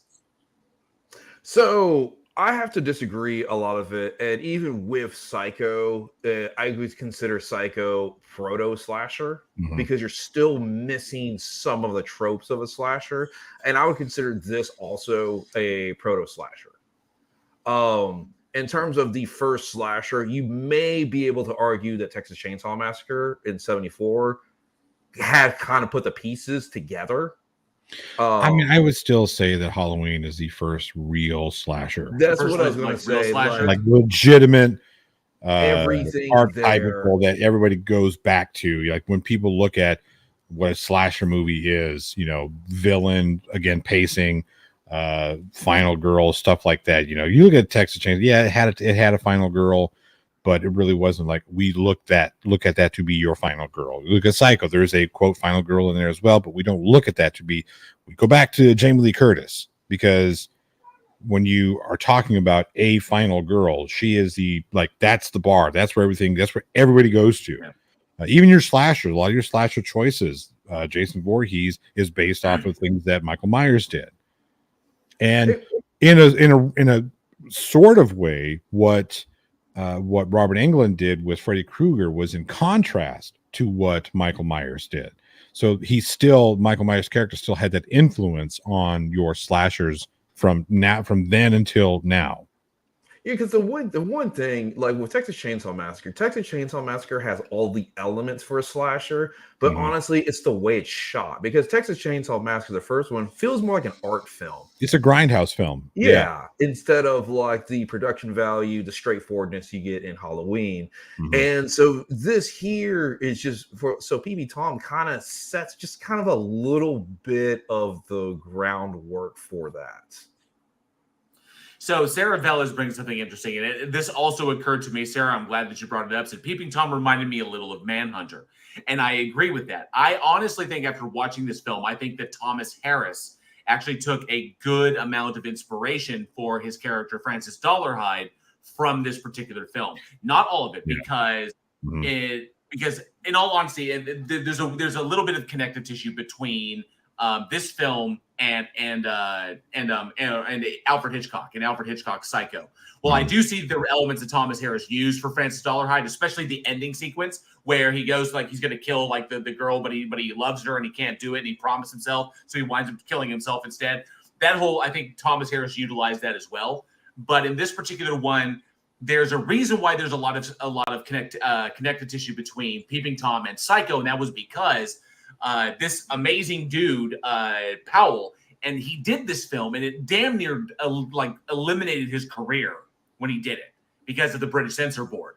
British Censor Board almost shut him down. He almost never worked. Yeah. And then he later on lamented, is like, I did this movie and everybody fucking hated me for it. And then 30 years later, now everybody says you must see it, or have you seen it yet? And it's wild how it works that way sometimes. Yeah, but that's because, I'm sorry. Go ahead. That's because Powell began his career working as a still photographer for Alfred Hitchcock.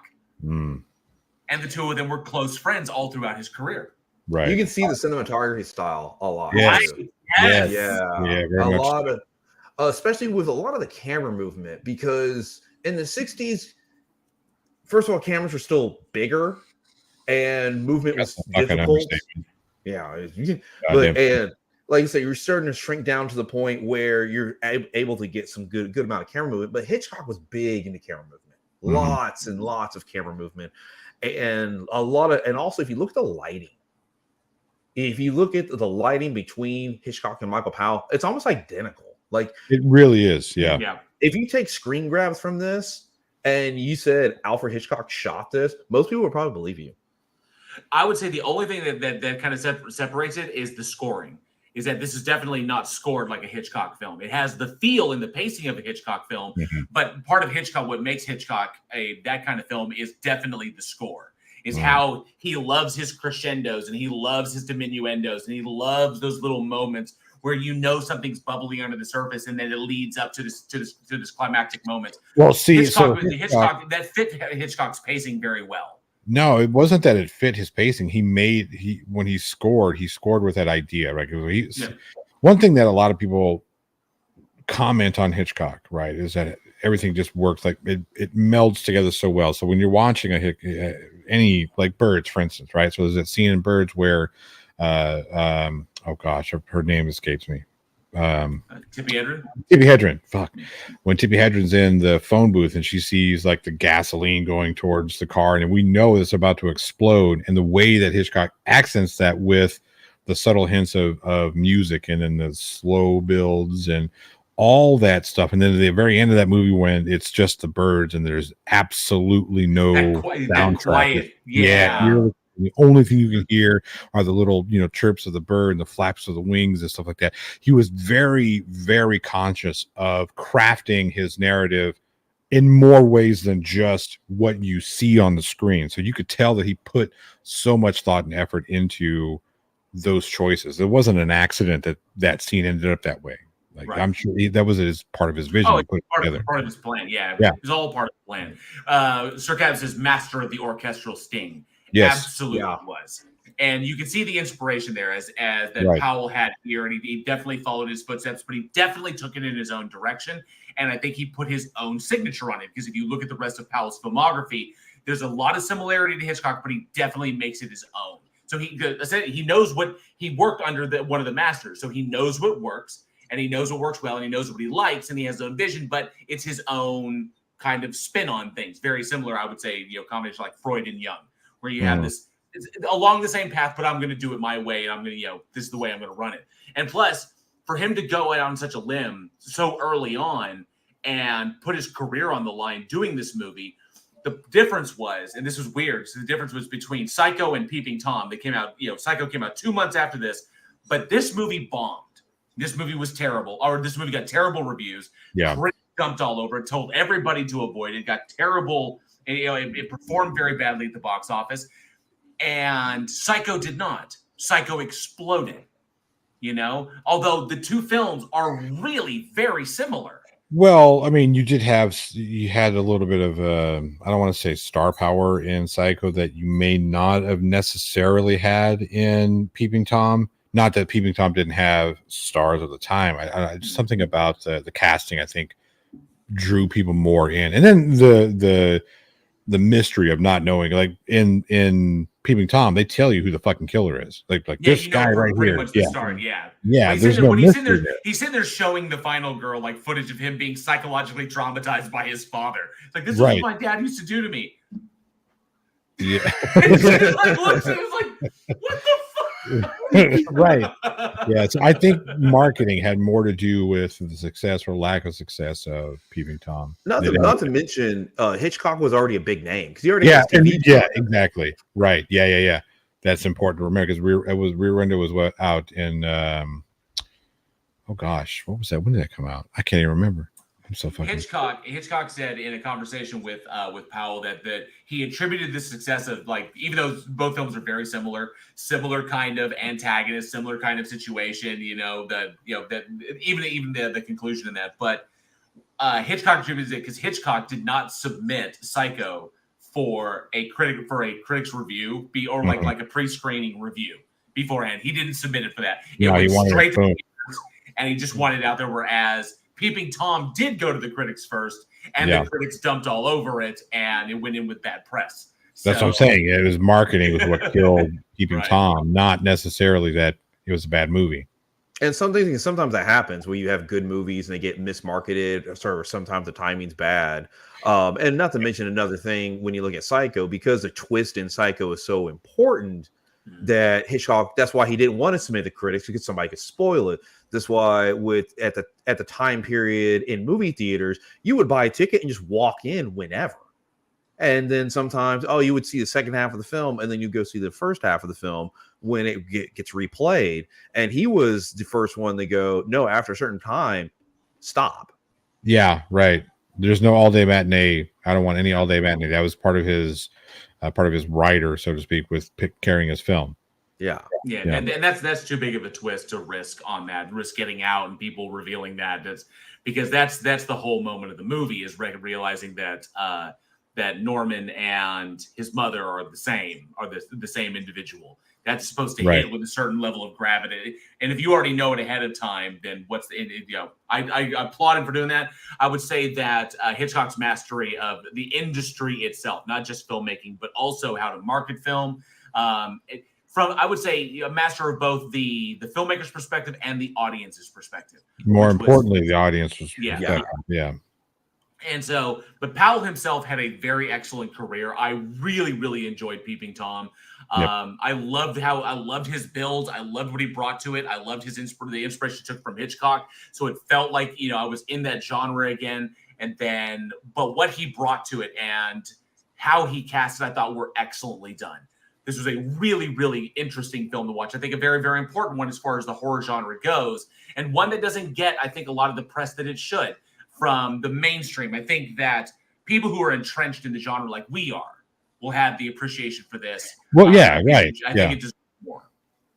Absolutely. Wrote it. Wrote my last name. Not at all. Sir Kevin said, this week's tangent brought to you by our fine sponsors, whom you will see shortly. And now returning to your regularly scheduled rabbit hole. Yep. Absolutely. Absolutely. Speaking of rabbit holes and speaking of slashers and proto-slashers, what I want to know, I'm going to ask the audience, was Peeping Tom a slasher or was it a psychological horror film? Curious to hear what you have to say. Let us know. weekinhorror@gmail.com, the side chat, or the comment section down below. It's a good one. I'm curious. It had more bodies.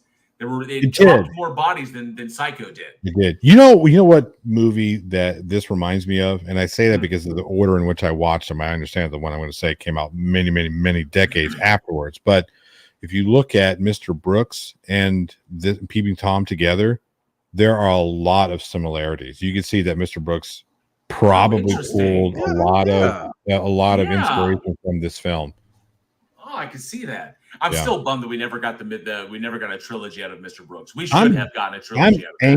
I'm angry that Mr. Brooks didn't end the way that they fucking should have ended it. Oh, it was a dream sequence instead. That was supposed to be the set. That was supposed to be the setup going into the trilogy.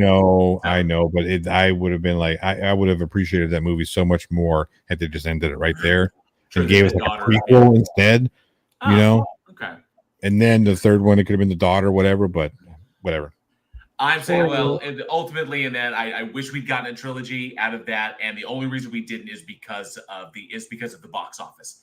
Because people did not flock to go see Kevin Costner as a serial killer, and I thought he was great. I thought that's one of my favorite like bedtime movies. Right, and the thing about it, again, we're going to go back to marketing because they didn't have to necessarily paint Kevin Costner as the serial killer. They could have painted John Hurt as a serial killer because ultimately that's who really was the serial killer, was John Hurt, not Kevin Costner. Kevin Costner was just the vessel in which it happened. Again, bad marketing. The victim of his id. His like bloodthirsty id driving him to go out and do these things. Right. God, fuck, he was vicious, man. I fucking especially that end with fucking Dane Cook. Yeah. Oh shit. I was like, yeah. Because when he's like, okay, I think I'm ready to go. Closes his eyes. Click. Yeah, I changed my mind. It was like, oh, you're so dead. You're so dead. Yep. If you haven't seen, people in the live chat, if you haven't seen Mr. Brooks, definitely go and check it out. It is absolutely worth it. Shiz is here. Says just want to say hello. Thanks for outing. He's a ghostophile. There's no such thing as a ghostophile because ghosts aren't real. But thank you for popping by, Shiz. I do. Oh yeah, what are those pictures behind you that say different?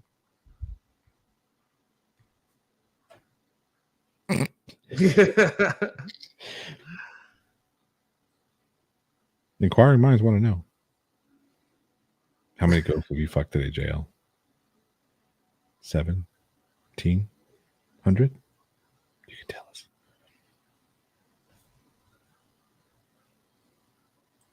What happened to JL? Go ahead, Eugene. He's frozen. All we right. broke JL. Good job, Shiz. Well, we've been I think we've postponed this long enough. I know it. Yeah. Oh, he did. We did. We actually did lose JL. For real. He did freeze. Oh, no. What the fuck? Which means we also lost the trailer for this next movie, which I don't think is an accident. I think he just wanted to talk about the 3 movies and just bounce. And then Jail's like, you know what? I'm gonna fake internet problems. Yeah. Oh no. Oh no. You guys thought I booted him, didn't you? I didn't. He just fucking disappeared.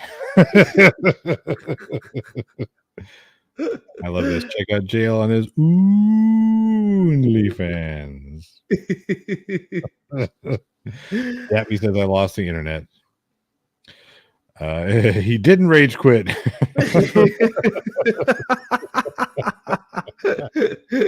We'll give Jail just a second while I see if I can't source this this trailer. It's not going to be the same awesomeness in which Jail does it because whatever.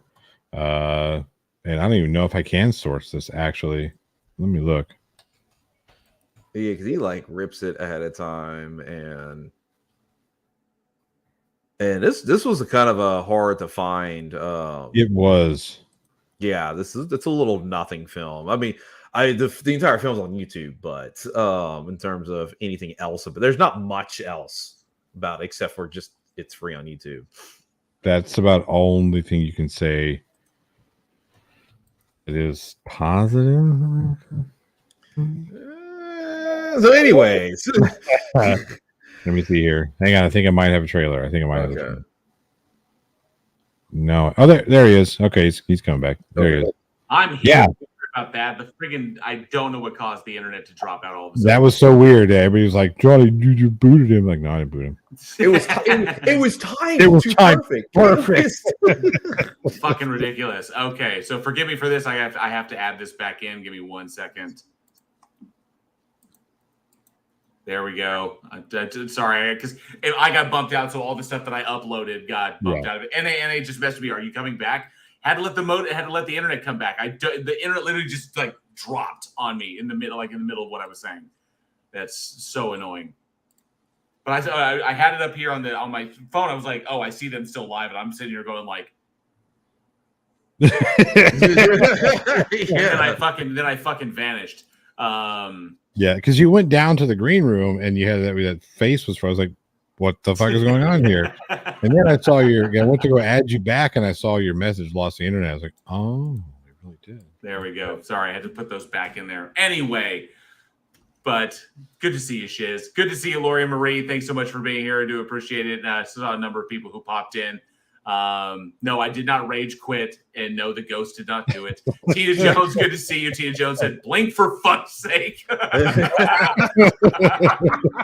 It's frozen in terror. I thought you did a really good job. You did. And Tiny Captain, good to see you, Tiny Captain. Tiny Captain said, I've been away too long. There are too many live streams happening at the same time now, and I try to watch all 3 of them. We appreciate you coming by here, Tiny Captain. Thank you very much. Do appreciate that. So, my rumors of my demise are sadly exaggerated. All right.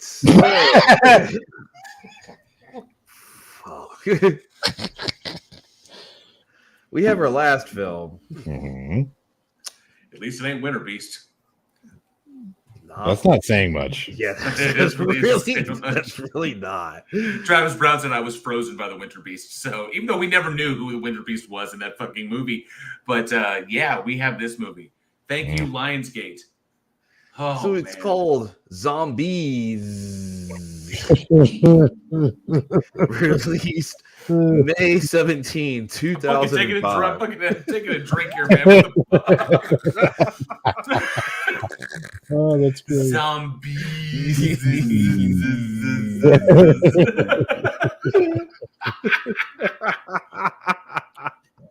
Oh, have a good night, Chiz. Thanks so much for popping by. Oh, that's fucking funny. Let's check out this. You go roll it. Let's just roll this trailer. No, it is not Zombies. Zombies was at least entertaining. And good to see you, Extra J. Thanks so much for being here.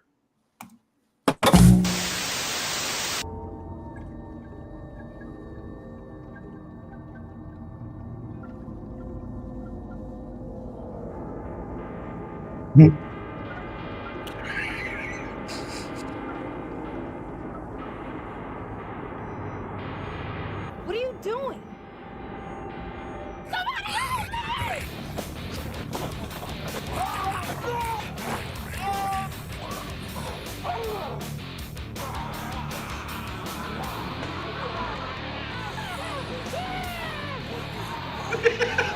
Sorry.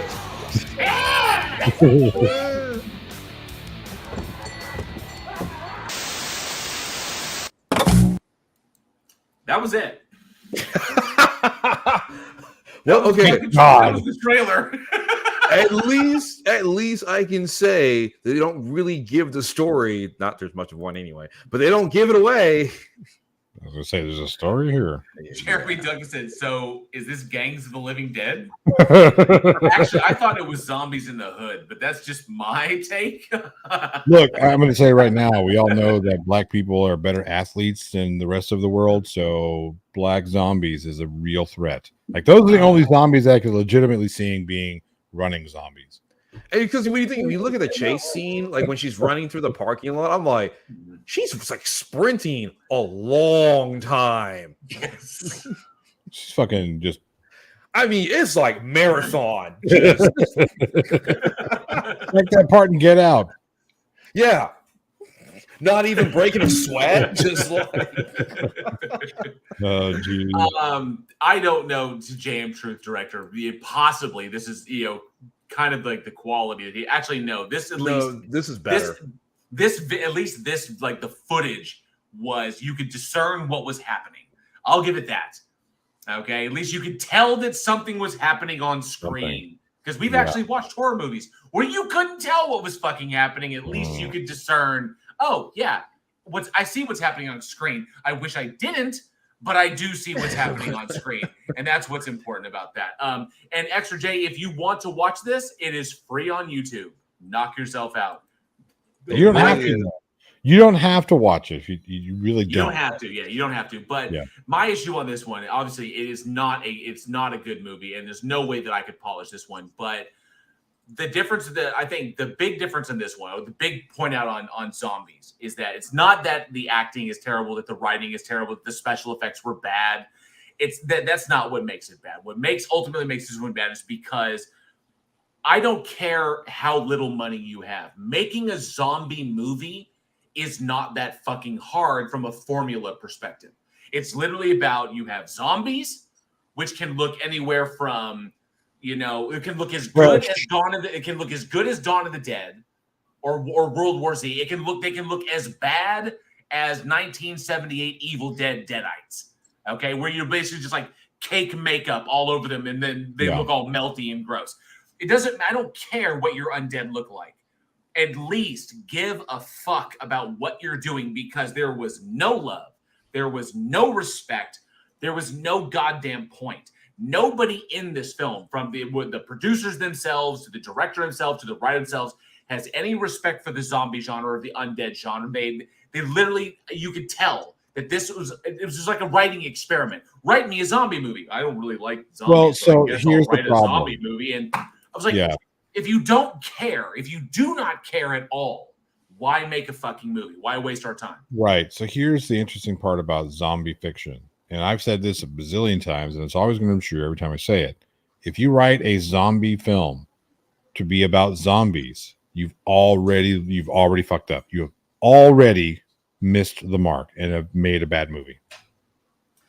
Zombies are zombie film. Good zombie fiction is not about zombies. It's about the human condition. It's about the characters. It's about some sort of geopolitical commentary or social commentary.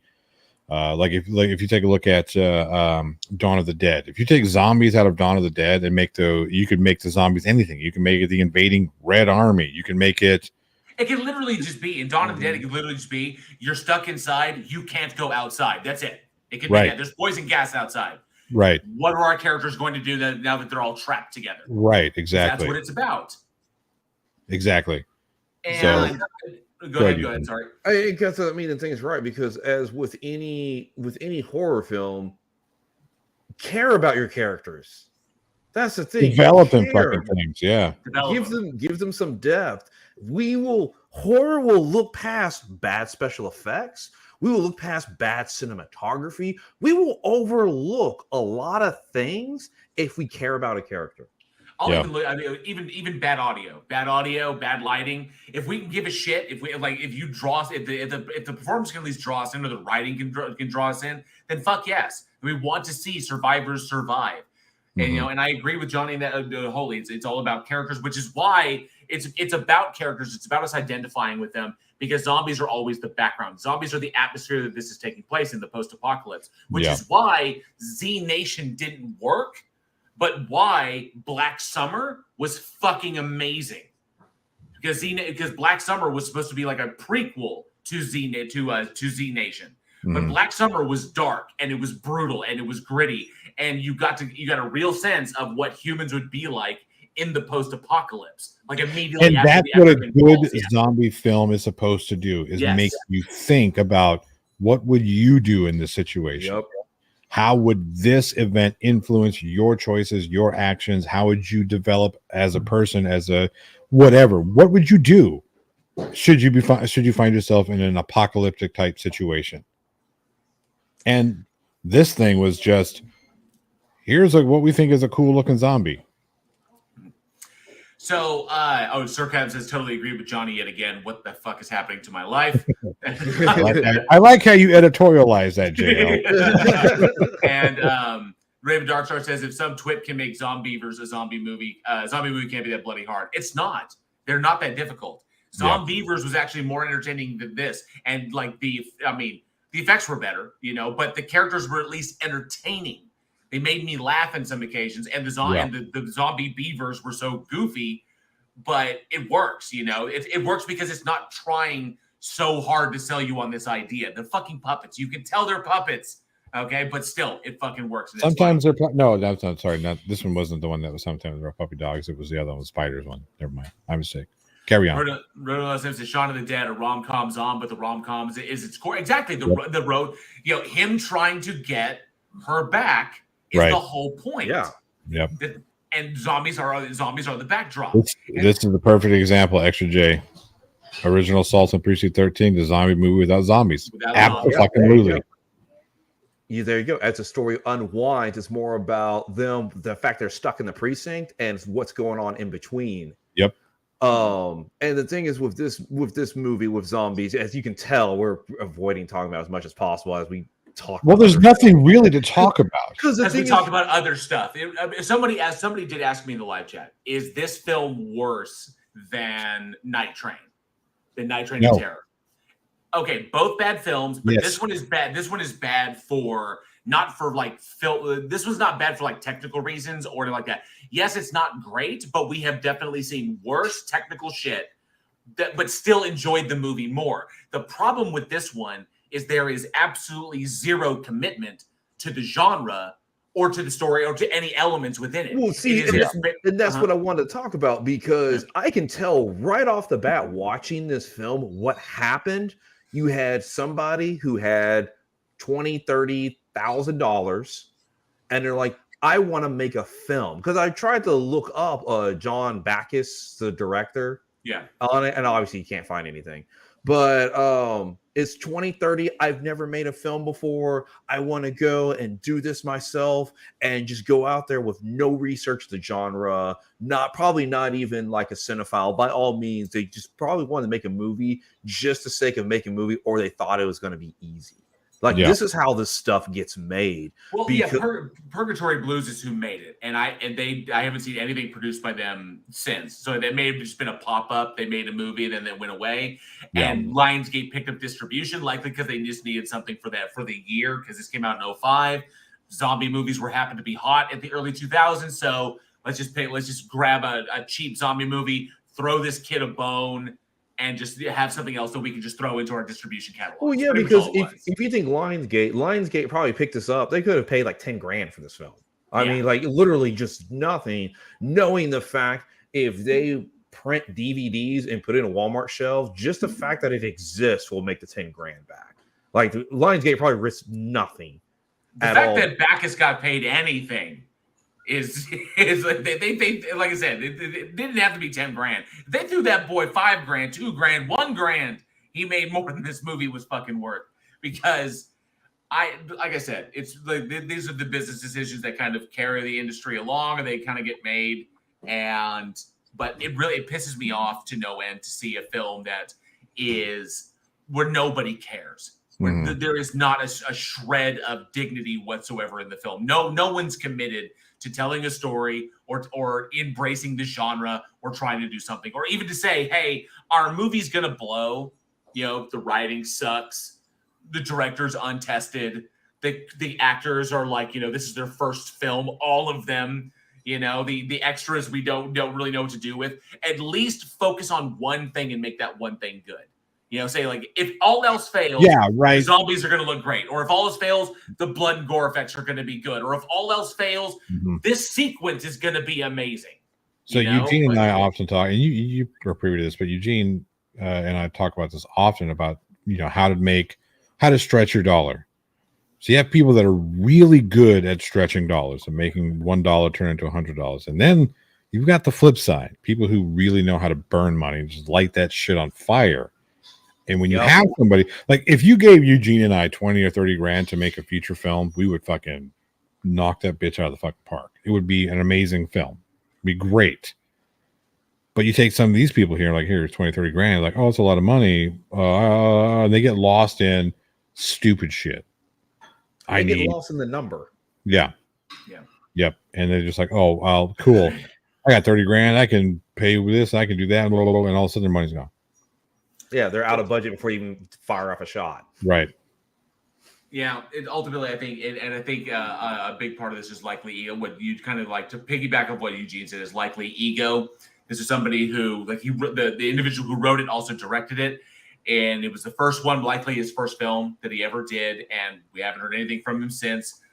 But likely he came into money, may have inherited money, something of that nature, and said, I want to shoot a movie. Zombie movies are easy to shoot. Let's shoot a zombie movie, and they went with it, and that was all we had. It was just, and I hate to dump on a first timer for this, but no, you can dump on You can dump on a first timer like this because it's trash. Like this one in particular. We've seen first time directors like when they do their feature debut, and it's not a great film, but you can tell that they worked their ass off. They did their best.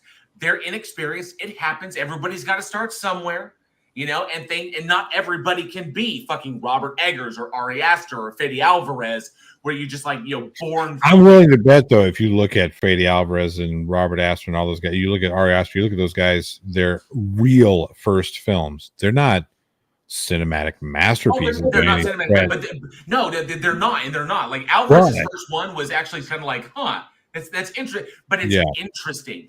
That's my point. Exactly. You can tell that there is a love of filmmaking, of storytelling in their stuff. And with this thing here, there's no story. There's no story in this. It's ego, and it's I want to make money. That's all it is. It's all the wrong reasons to go into filmmaking, all the wrong reasons to make a movie. You make movies because you want to tell stories. You make movies with the hope that you might make money, but the telling the story and having the fun experience of making a movie and getting it out to people to see it, that's what makes it fun. And maybe you make money on it. Yeah. But that should not be the end goal. And the movie is certainly not meant to service your own fucking ego. Because if it's like, haha, I made a movie.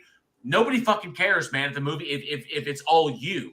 If you want to be the center of attention, get up there on stage and do it. A lot of people don't realize how big of a collaborative effort. Like on this shoot that Eugene and I were on, we had two guests who contacted me via YouTube, believe it or not. And they were like, hey, we want to get into filmmaking. We really want to come on and we want to help out. I'll do whatever you ask me to do. Just, can we come on and help out? I was like, sure, come check it out. And they got there and like, you always kind of hear about this sort of thing, but you don't really understand what collaborative effort goes into good filmmaking.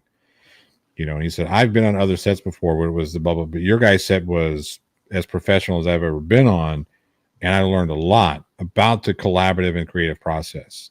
So when you don't, like people talk about Eugene's a fantastic director. Eugene, I'll tell you that. You're a fantastic director. I've told you this before. You're a cinematographer, you're good cinematographer. You're same thing, right? Destiny, who is the star of this she's a fantastic actress, fantastic, so much fun to work with. She gives a lot of energy. a lot of choices that she makes. You know, she asks all the right questions, and she whatever. Point is, every little piece of that, from Eugene Destiny down to the PAs who are help moving lights or gathering trash, doing whatever. It's such a collaborative effort, and it takes so many different parts and pieces moving in the right direction to make this stuff work. So it can't just be, I'm going to be the next Steven Spielberg. It's about me. No, it's about the entire collaborative effort. It's the thing is it's about everybody coming together. And the thing is, like, to be a good director, you have to realize there are going to be times you don't have the best idea. And there are times like, man, I'm picturing shot one way, and the DP goes, just look at this real quick. Yeah, let's try it like this and see what you think. Look, and there are times where frame it up, and I was like, that's a better shot. Yeah, and you have to be open for that. And you put your ego aside and go, that's going to make better. That's going to make the film better. Right. Let's roll with that one. That idea is better. And that's what because a lot of times directors come because they're related to money, or they're related to the executive producer or something like that. You don't get a lot of directors who start from nothing and they go to film school and they kind of work their way up. It's usually that's where most directors end up coming from. So you don't have necessarily the tons of short films that's behind them to really work. So then what happens is it becomes the ego project, because they're like, I have my vision. This is it. This is uncompromising. I'm going to stick with that. And the thing is, it suffers because not everybody is somebody like Stanley Kubrick, or everybody wants to be, or at least to make films of that caliber. But Stanley Kubrick is the exception to the rule, right, where everybody else is like, you look at the team. If you look at Steven Spielberg and you look at Quentin Tarantino and Christopher Nolan, all those directors, I guarantee you they'll point to, my cinematographer came up with this idea. My production designer came with this idea. Makeup came up with this idea. The prop brought in this prop we weren't expecting, and it worked. Everyone except Cameron. Except for Cameron. Because James Cameron just says, oh, wait, that doesn't exist? Now it does. Build it. Yeah, because it's Cameron. Because it's all Cameron. We don't know the technology. I'll invent it. I'll invent it. We can't go that deep with the camera.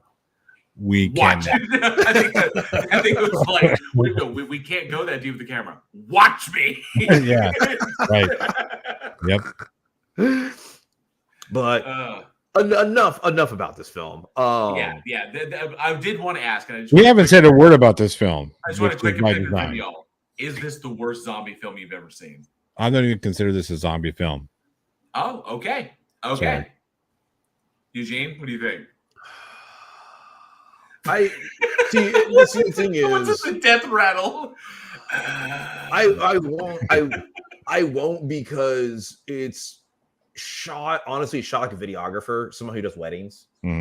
Like that's honestly, if I'm gonna comment one thing about the cinematography, it's a videographer. They threw the camera on a little gimbal and it just ran the entire time. With it, is this the worst? What's one of them? It's close. It's close. Would we say the worst? No, because Jam Truth zombie video. Okay, so there are worse out there, but this one's close. Okay, it's close. I will agree with that assessment as well.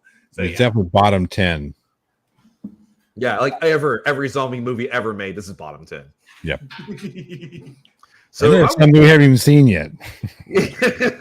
We have more. We have more coming. Dear God. So I want to ask. Okay, wait.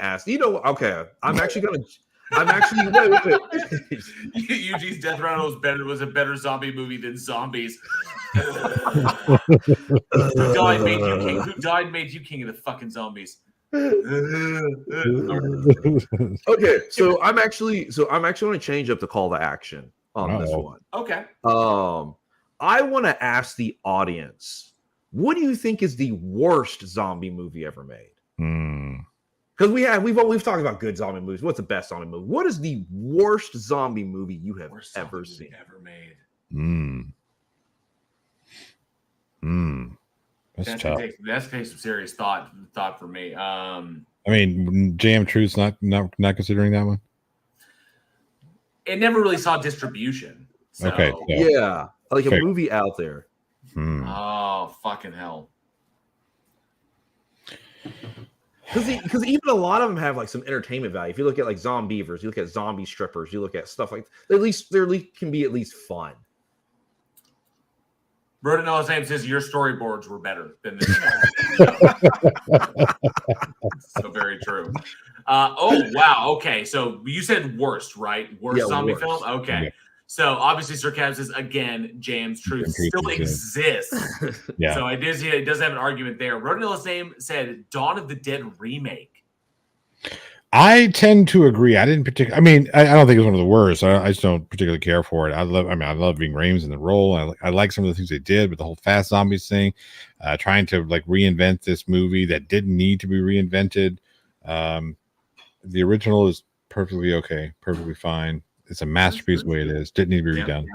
So. Travis Brown says Plan 9 from Outer Space. It does have zombies in it. It does have zombies in it.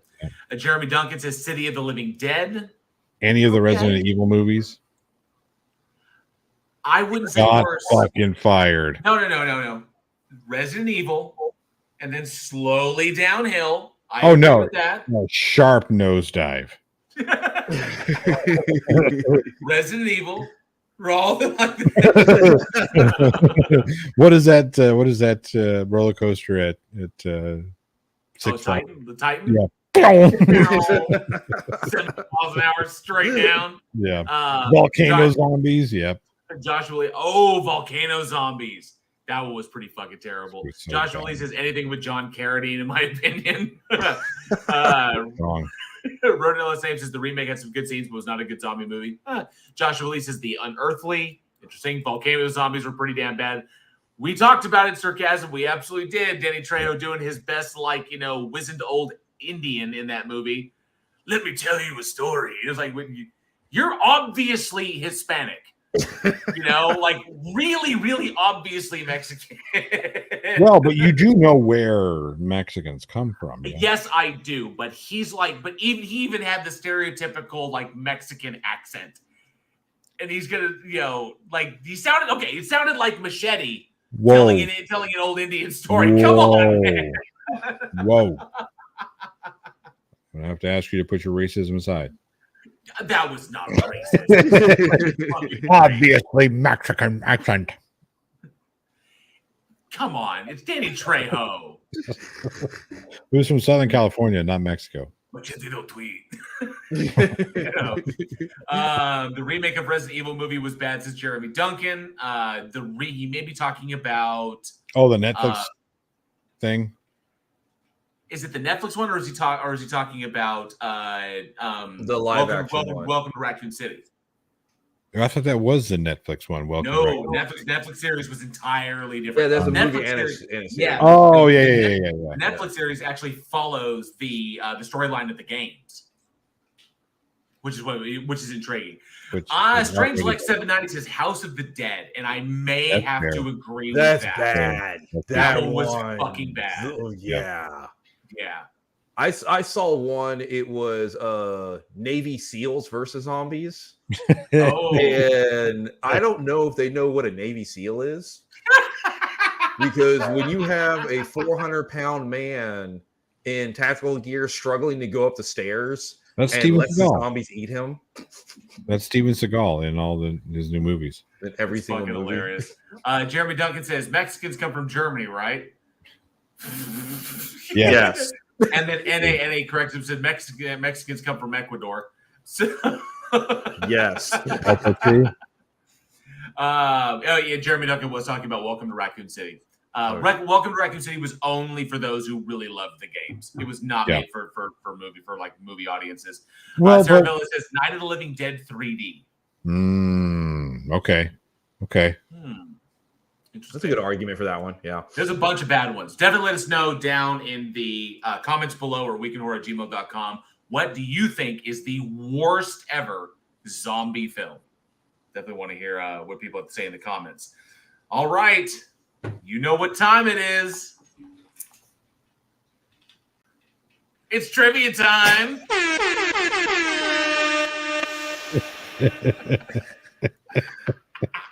People So love stupid. that shit. Thank you, Alex. They fucking Yes. love it. They love it. Oh man. So tonight's trivia question. Get those Google fingers ready because the first person to get the correct answer in the live chat will win a special little prize from the Weekend Horror Shop. And I just got a bunch of emails that Teespring seems to be catching up with their shit. So a bunch of prizes are going out shortly. You should get those very, very soon because apparently, from what I understand, it was the situation in Ukraine is what's causing Teespring to. That's some horse shit, and that's all I'm going to say. I don't know what to That's tell a you. bullshit. It's a bullshit excuse that just seems like, you know what? Let's blame it on Ukraine. We'll use that. Well, Fuck off. Teespring is not U.S. based, so No, but they have a US based fulfillment center and a UK based fulfillment center. This is So true. bullshit. That's all I But gotta say. like if you can put your put your store up on your YouTube channel, if you use Teespring, U.S. audiences cannot see Teespring. You have to use a U.S. based distributor to have a shop for U.S. audiences for your U.S. audience on YouTube. I just found that out the other day. No, understandably, but like for the prizes and whatnot, right? So when you're sending them out, you can send them out from the UK distribution center. So you don't have to worry that's about true. imports and all that other shit. So All right, Tina. Tina says I'm dipping out. Have a great show. Thank you so much, Tina. Appreciate Hi, it. Tina. But yes, it is trivia time. So be the first to get the correct answer to this trivia question in the live chat. You will win a little special something from the Weekend Horror store. I'm going to give you a hint. One hint. It's this guy's size. From the ground. That's funny. That's funny. All right. The question tonight is Martin Scorsese commented that everything you need to learn about directing you can get from watching 2 films. One of those films was Peeping Tom. What was the other one? So Martin Scorsese commented that everything you need to learn about directing you can get from watching 2 films. One of them was Peeping Tom. What was the other film? This is kind of an obscure one. This is an obscure one. So first correct answer down in the live chat will win a little something from the Weekend Horror store. But you see, the more obscure I go, the faster they get it. If I do something that's really, really simple, they get it they seem to get it really quick. So we got some. Let me see. A couple answers coming in right now. Not Roto Rear saying Window. no. That's a good guess, though. That's I mean, a good guess.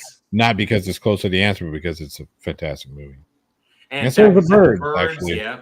Unfortunately, no. Remember, this is more of an obscure movie, so it's not going to be something like Psycho, Birds. What we got? Let's see. Sarah Vista says Psycho. No, it's not Psycho. Factory said Monkey Island. Not Monkey Island. Jay Verse said Mallrats. No, it's not Mallrats. Sally Skellington said 12 Steps. Nope, not 12 Steps. Jay Verse said so. This is a little bit of a tough one. This is a bit of a tough one. So, but like I said, I want to make it worth it. But yes, one more time. Martin Scorsese commented that everything you need to learn about directing you can get from watching 2 films. One of those films was Peeping Tom. What was the other one? Yes, Jeremy Duncan, we will accept that. It was 8.5. He did 8.5, but I will, yes, it was 8.5. Congratulations, Jeremy Duncan. I think that's Jeremy's first win on the show. Yeah, buddy. Congratulations. Jeremy Duncan. Freaking-tastic. The first, it's always nice when you win that first prize. Roto Los Angeles was right behind with 8.5. Yeah. It's like, but congratulations, Jeremy Duncan, who won an item from the Weekend Horror store. So, Jeremy, be sure to either message us via Discord or hit us up at weekinhorror@gmail.com with your shipping details so we can get that printed and shipped to you ASAP. I've got your name written down. I'll be looking forward to your information. Jeremy Duncan says, I'm good on the prize. Let someone else have it. Then that person has to be of your choosing, good sir. Who do you wish to bequeath your prize to? He's not fucking dying. Golly. Can you just be cool? I am being cool, but you're like wishing the guy to die. He's trying to be something nice. You're like, yeah, when you die, who are you giving it to? Fuck you. Can you just be cool? Can you just be cool? Can you just be, See, even Jeremy Duncan's like, wow. Wow. Wow. It's like, can you just be cool? Yes, Jeremy, let us know who you want to send your gift to, or your prize to, the one that you won. Who do you want to give it to? He said Roden, no last name, because he was second. There you go. Because he's the second to guess it. Awesome. Yeah. I still have blood stains on my hands, by the way. Rodent, do you want to give the prize to somebody, or am I sending it to you, or are we sending it to you? Double it and give it to the next person. Okay, so Rodent. No last name. Gotcha. And Rodent, I have your shipping details so I can send it to you. All right, cool. So it looks like congratulations, Jeremy, and a huge thank you for passing your prize along. Well done. Rodent says pass it on. Son of a bitch. Double it. Okay, y'all are killing me. Rodent, email me at weekinhorror@gmail.com or message me via Discord and let me know who you want to send your gift to, because we have to end the fucking show. So speaking of which, and that will close out another episode of the Weekend Horror Podcast. What the hell is that noise? Jesus Christ, you adding that dumb shit in there. Thank you so much. Thank you so much for joining us. We truly hope you enjoyed the show. And if you did, smash those like and subscribe buttons. Be sure to hit that bell so you never miss a future episode. Join us next week when we look back at the religion-inspired serial killer horror Hallowed, the sublime surrealistic terror of possession, cult horror in Beneath Still Waters, and the Vincent Price cult classic anthology, The Monster Club. Why is it next week they have good movies? What are you doing, Jay? Right? Be sure to check out Josh Olsen's store at badsamurai.store. He does all the awesome artwork you see splattered all over our merch, which you can find over at Teespring sometimes. For more from Weekend Horror, check out all the bloody links in the description. Follow us on all socials for your daily splatter, which is your daily horror recommendations. Join us in Discord for our watch parties, big announcements. Speaking of watch parties and big announcements, we have so much more in the future that it would be coming very, very soon. So good. Get in that Discord. Lots of great stuff. All kinds of horror shenanigans, and support our show through our PayPal link or through Patreon. Join the higher tiers for early content, access to behind-the-scenes fun with the crew, or even just support the show for less than $1 a month. $1. Less than a cup of coffee. What are you waiting for? Join us. Join us or die. As always, thank you for being the greatest audience a horror film podcast could have. I'm some fat guy. And I'm Eugene. And I'm JL. We'll see you next week. And remember, stay scared.